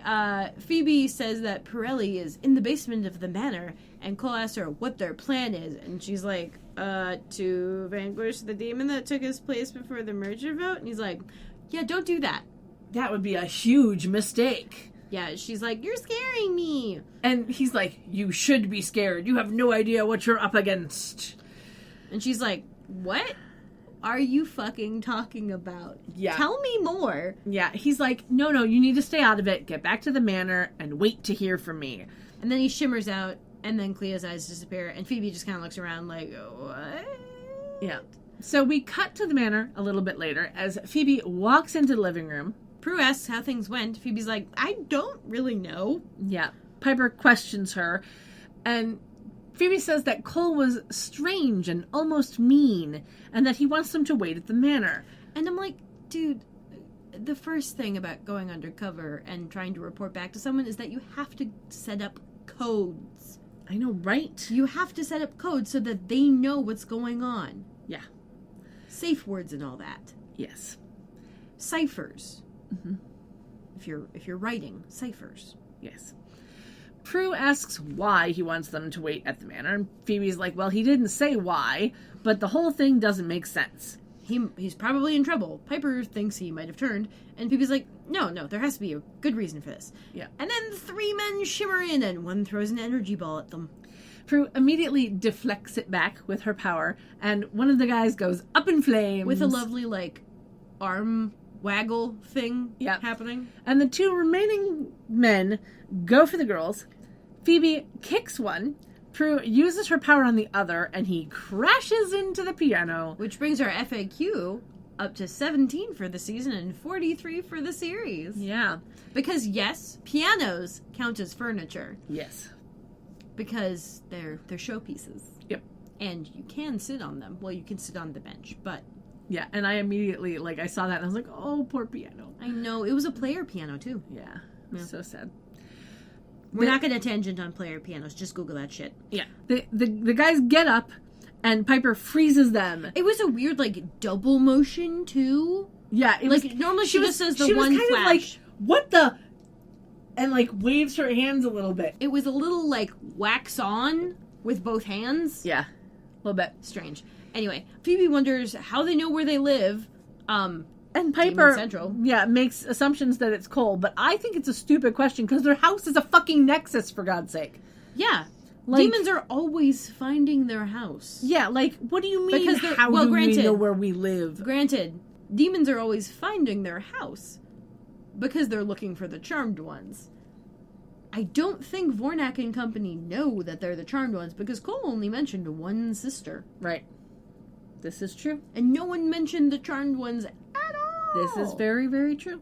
Anyway. Very true. Anyway. Prue calls out for Leo, who comes in running with 2 bottles of purple potion. Yeah, he doesn't orb in. He comes running in from the other room, which I thought was kind of... from the kitchen or something. Yeah, I thought it was kind of funny. Anyway, he hands them to Prue and Piper. Phoebe's like, what the fuck? And then Piper calls it Demons Be Gone. Yeah.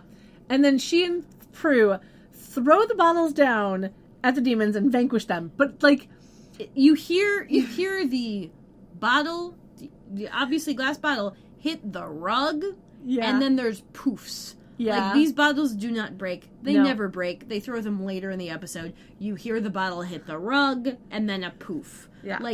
There's no glass breaking, which we know they can do. But I guess these are just, really sturdy decorative bottles. They're we don't always want to be cleaning up glass. Yeah, I don't know. I just think it's hilariously funny, because, it makes me wonder why they put them in glass bottles if they're going to have to break them. They want to see the color. But, you should put it into something I don't know, put it in something that you can squirt at them, or put it in something that when you drop it, it will splurge out at them. But why glass bottles? Water balloons! Yeah, there you go. Anyway. I mean, they're already going to have to, clean up or replace the carpet with the scorchies. So, Yep. Yeah, water balloons wouldn't be that different. Yep, and they've done that before. Yes, when Phoebe was back into wrap skirts. Mm-hmm. Yeah. Anyway. So, Leo is surprised and impressed that it worked. Phoebe is still hung up on what kind of potion it is. And Prue thinks that it was way too easy. And then she remembers Pirelli's in the basement. And they all run down into the basement. Just as Cole and Tarkin have a hold of Pirelli. And there is... this takes way too long. Phoebe calls out to Cole. Then he and Tarkin shimmer out with Pirelli. But it's several seconds. Yeah, all of them make their way long. down the stairs. That's the biggest thing. They make their way down the stairs and stop shy of the bottom. Yeah. And then she calls out, and then he stops, and then he shimmers out. It's too long. Yeah. It should have been more of a, as they're running down, she yells out Cole, and then he shimmers, and they stop. Yeah. I understand why they didn't do it that way, because we have to get all of them seeing Cole take the dude with the other demon. And the only way to really... can be shorthanded. A little. It could have been. But I understand why they did it the way they did it. Even though I would have done it differently and you would have done it differently, I understand why they did it that way. Yeah, because don't they start on a shot of them running down the stairs and then go to Cole and Tarkin? Yeah. Like, you can cut that first shot. Just go to Cole and Tarkin in the basement. We know what the basement looks like. Yeah. Obviously. We've been watching it for nearly 3 full seasons. Mm-hmm. And the basement has been a character that entire time. Yep. So, show them picking up Pirelli. Show them running down the stairs going, Cole! And then he shimmers. And we're done. And you just cut 4 seconds out of this. Yeah, well, maybe they For needed that precious 4 seconds that you can use for ad revenue. But see, I have actually learned a thing. That's not how that works. I know. Sometimes you need to add in 4 seconds to the TV show because there isn't enough ad revenue. Oh, this is true. So, there you Still, go. better 4 seconds to put it. I know. They could have used yet another, transition shot. True. That is what transition shots are for. Exactly. Anyway, so we get Piper, Cole shimmers out with Pirelli and Tarkin, and Piper seems justified in her suspicion of Cole. And we go to commercial break. And we come back in at the manor, and Phoebe is staring out the window of the wicker room. Giving me total, when will my love come home from war? Yeah, I type bet a few vibes. photos of Blue looking like that. Yeah. Mm-hmm. Anyway, everyone else walks in. Prue's like, oh yeah, let's leave since the merger vote is in about 30 minutes. Yeah, and can I say, you know how I go through with this with the transcripts, right? Mm-hmm. The transcript said 3 minutes instead of 30 minutes. And I was just like... Honestly, that was what I heard. Yeah, no, she says 30 minutes. I realized that. But I heard 3. yeah, the transcript in this one was off in a couple of places, and Yeah. it made me laugh. Anyway, so she says they need to leave because the merger's coming up. Phoebe asks why Prue didn't tell her that she was keeping some of the potion to kill Cole with, which Slight means semantic difference. She didn't realize it was flesh. yeah, but I That think means that's she didn't look in the freezer either. exactly. That's the biggest thing. Is like it wasn't the potion; it was his flesh. They made more potion. yeah. So clearly, they haven't. I mean, it's just again, it's a dumb writing thing that they didn't bother to fix. Yeah. Because it makes no difference whether or not she says potion or Balthazar flesh. It takes another second. Yeah. That they could have taken from that previous scene. Yes. Anyway, Piper says that it came in handy. Prue apologizes and says that until recently, she didn't really trust Cole and wanted to be able to protect them just in case. And Phoebe once again gets defensive, and Piper's like, well, it wouldn't be the first time he's tried to kill us. Yeah, Phoebe looks away because she can't handle the truth, and therefore she doesn't belong in the courtroom.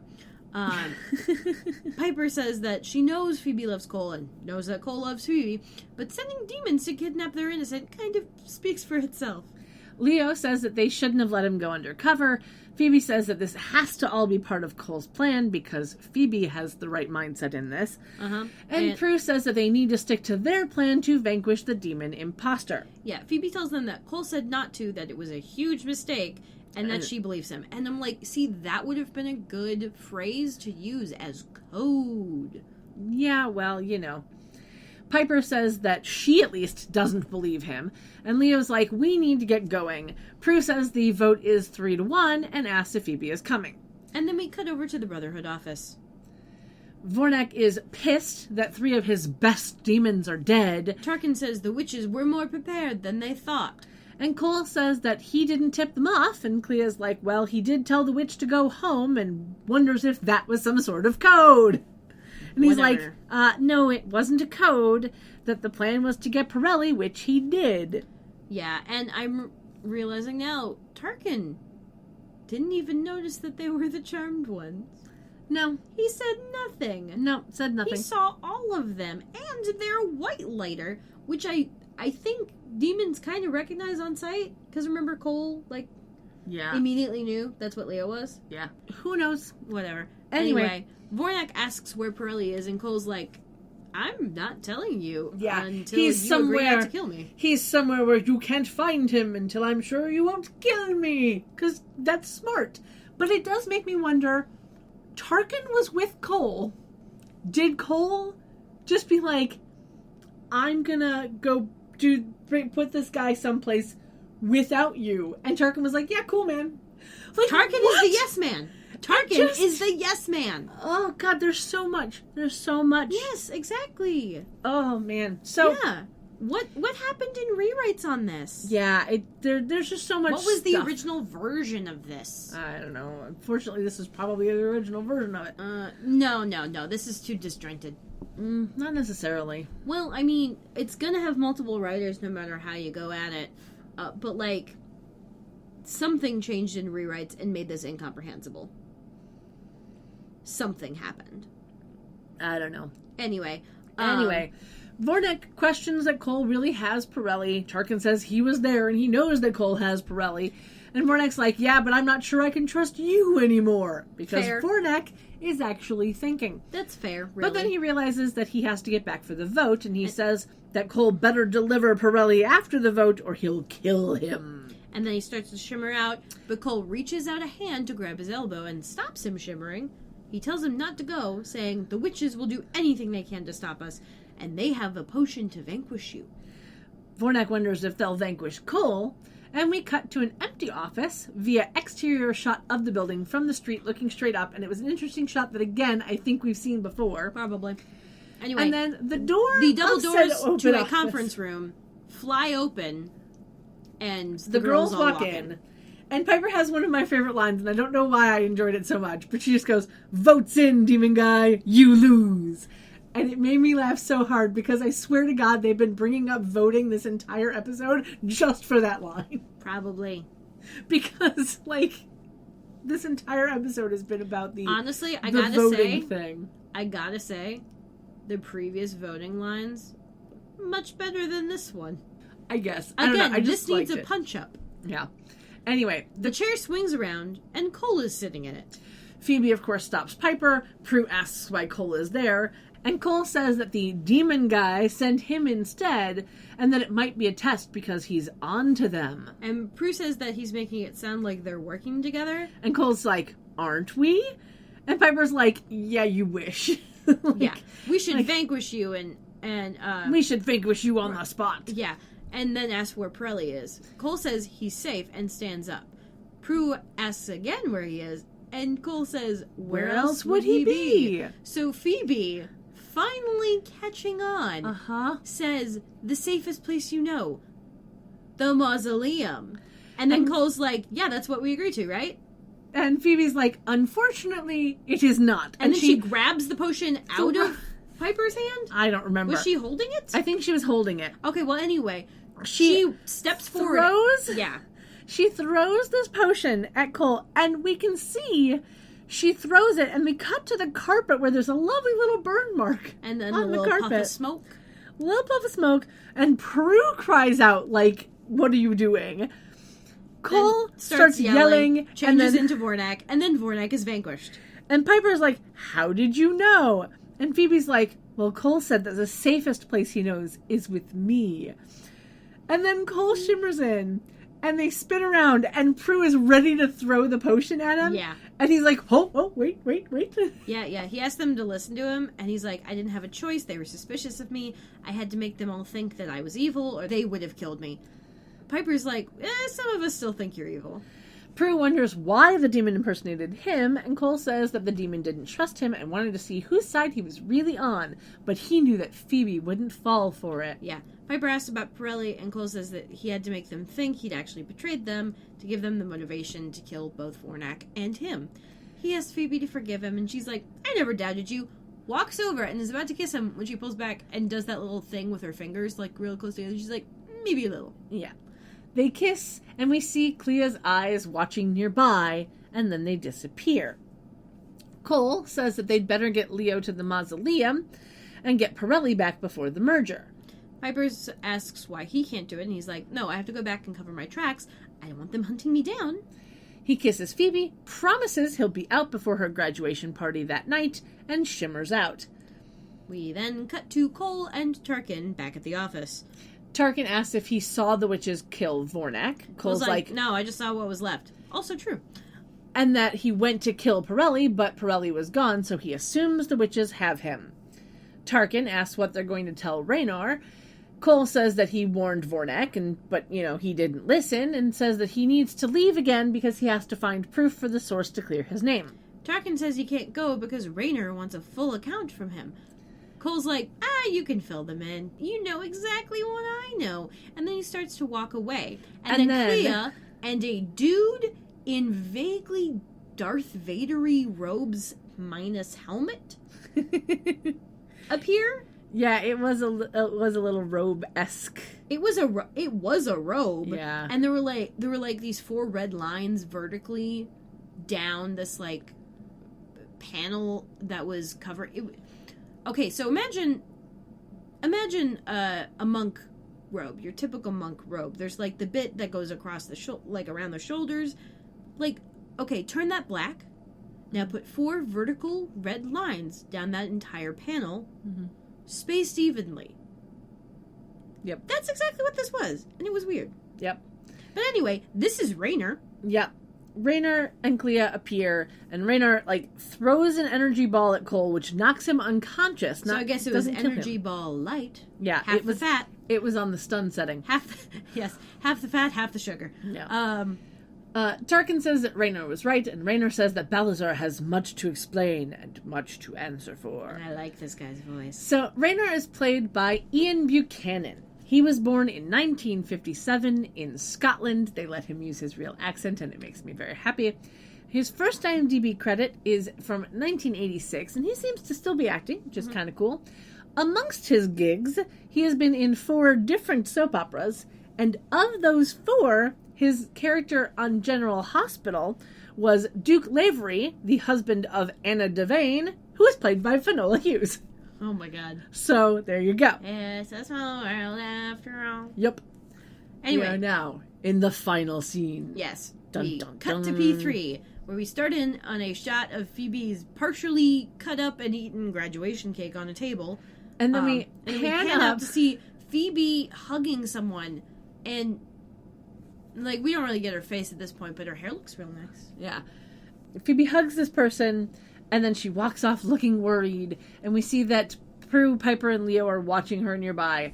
And the outfit that Phoebe has on is dark gray pants that are kind of shiny, and a white corset that is tied with a very long silver ribbon. That I again thought was a panel of fabric coming out of her butt like a train. Yeah. Nope, it was just It was the angle. It was just because it was completely sideways. I thought, oh, that's just a really thin, like, layer of fabric, not like a ribbon. Yeah, nope, it was a ribbon. Her hair is down and slightly wavy, with her bangs pinned back so they aren't seen. She's got red lipstick on and a multi-strand pearl necklace. It was It's very like kind classy. of a choker. Yeah, it was very classy. Prue is in a brown patchwork miniskirt and a lime green sheer lace cami top with no bra. Sheer is not the word for that. See-through is the word for that. I swear I saw actual nipple. Yeah. Not outline of nipple, actual nipple. It could have been a weird shadow. Like maybe the cups are actually lined.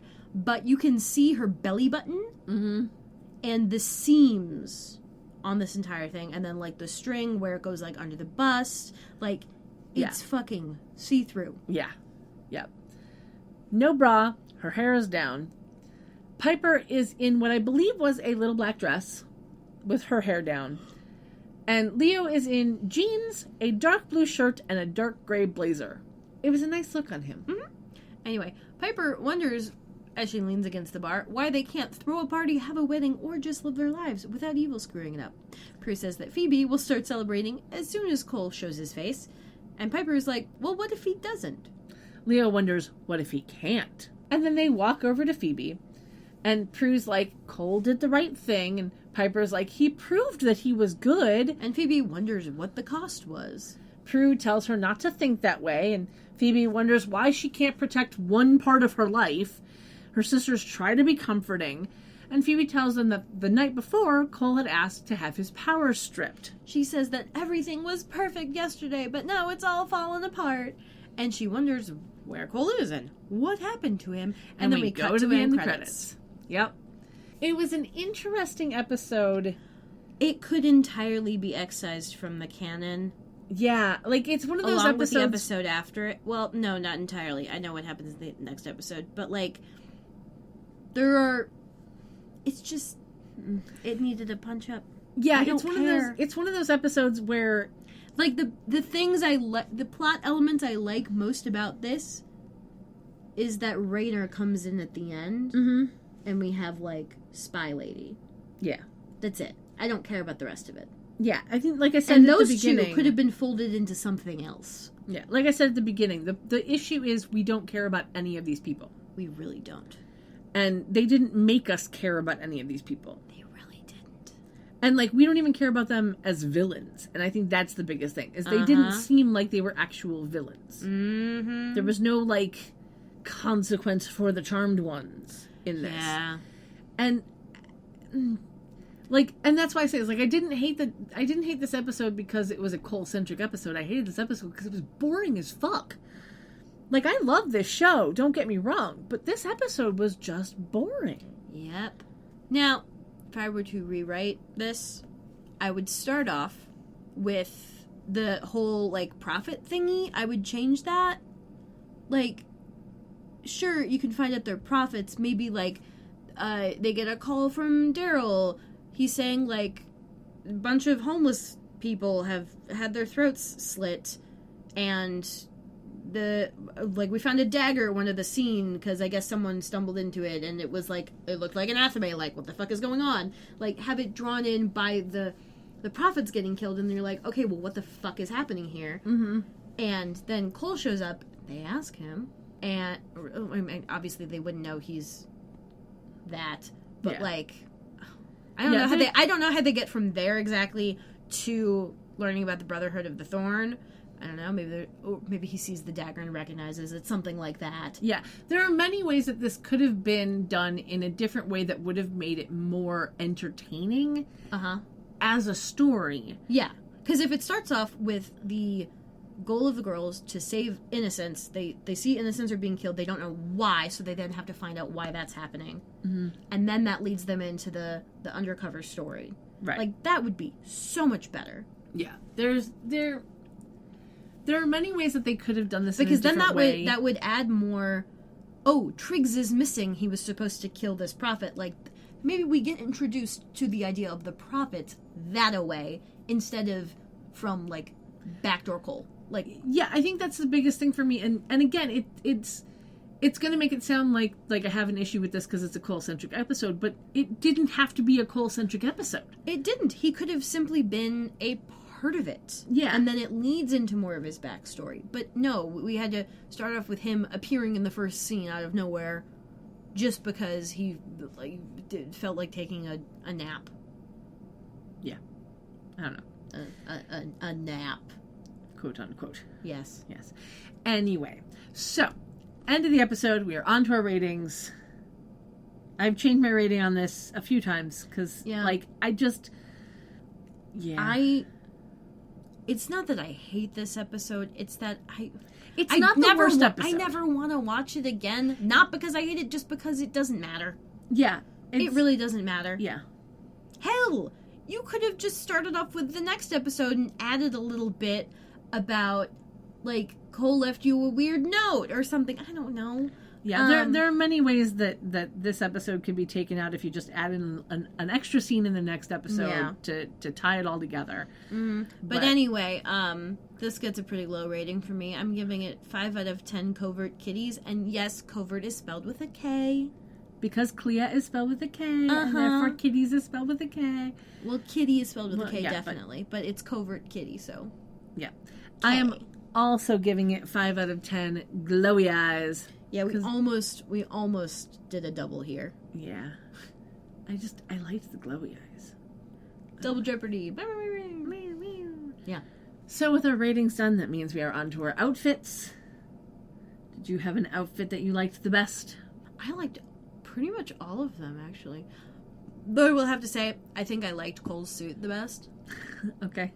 I mean, sure, it was all black, but it was classy. I always enjoy it when you go for an outfit that wasn't one of the main girls. I mean, if I have to pick between the girls, I have to say Phoebe's final outfit. Yeah, that's absolutely, like, without fail, Phoebe's final outfit is my favorite of hers. Though I maybe would have I love a good corset. I maybe would have put it with her hair from, like, the middle of the episode. Yeah. I think that would look really good, and it kind of reminds me of like back when she and Cole went salsa dancing or whatever. Mhm. Yeah, a little bit. Yeah, I Yeah. like that. I mean, I love a good corset, so I mean, I can't not This is true. vote for that one. For Piper, I kind of like the final dress. I mean, it was hard to see, but you can't go wrong with the black. I black just dress. love Classic. what her hair is doing now. Yep. I love that she like extra parted it to the side for this bit, and it was just swoopy as all hell. And for Prue, I mean, believe it or not, I liked the tank top with the cut collar. Yeah, with the boober flies. Yeah. Yeah. Like it was a nice tank top. Like it was low cut, but it looked good. Mm-hmm. And you know, Prue can pull off dark jeans. Like Well, yeah. she's got Prue the stems can pull for off it. any jeans. She's got them gams. Yeah. She got them stems. That one I don't really hear ever. It's I think it was the first time I ever heard that was Clueless, where she drops yeah. the pen and goes to pick it up and the dude looks and he goes, nice stems. And that just became a thing. Yeah, yeah. Yeah. Anyway. With that finished, we are now on to our social media plugs. Yes. As always, you can find all of the episodes along with the links from our many tangents on charmchats.com. Mm-hmm. We are on Twitter and Tumblr at charmchatspod. Mm-hmm. We are on Instagram and Facebook as charmchats. Mm-hmm. And you can find us on ye old Patreon Yep. if you would like to throw a couple of bucks our way. Yep. That's patreon.com/charmchats, FYI. Yes. Speaking of patrons, we have a new patron. We do indeed. At the $1 tier, we have Shannon, who has gloriously decided that we are worthy of money. Yes, And generously we donated thank you. to her dollar bill, y'all. Yes, dollar bills. Yes. And so now, Shannon, dear, We shall shout your name into the ether.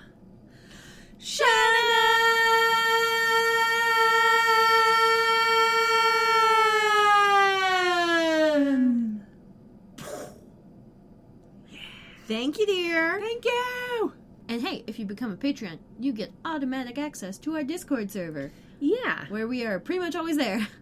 Yes, it is quite fun. I love the Discord server because it's a good group of people. I can't wait for it to get more active. Yeah, so I can have more to do with my day. Yeah, we're a quieter server, but that's because we all have lives. Yeah, You know. that's true. You can get our merch at redbubble.com/people/waterflame. And you can email us any questions, comments, or anything else at charmchats@gmail.com. I think that's everything. Yep. So, until next time. Sleep tight. Don't let the warlocks bite. Bye. Bye.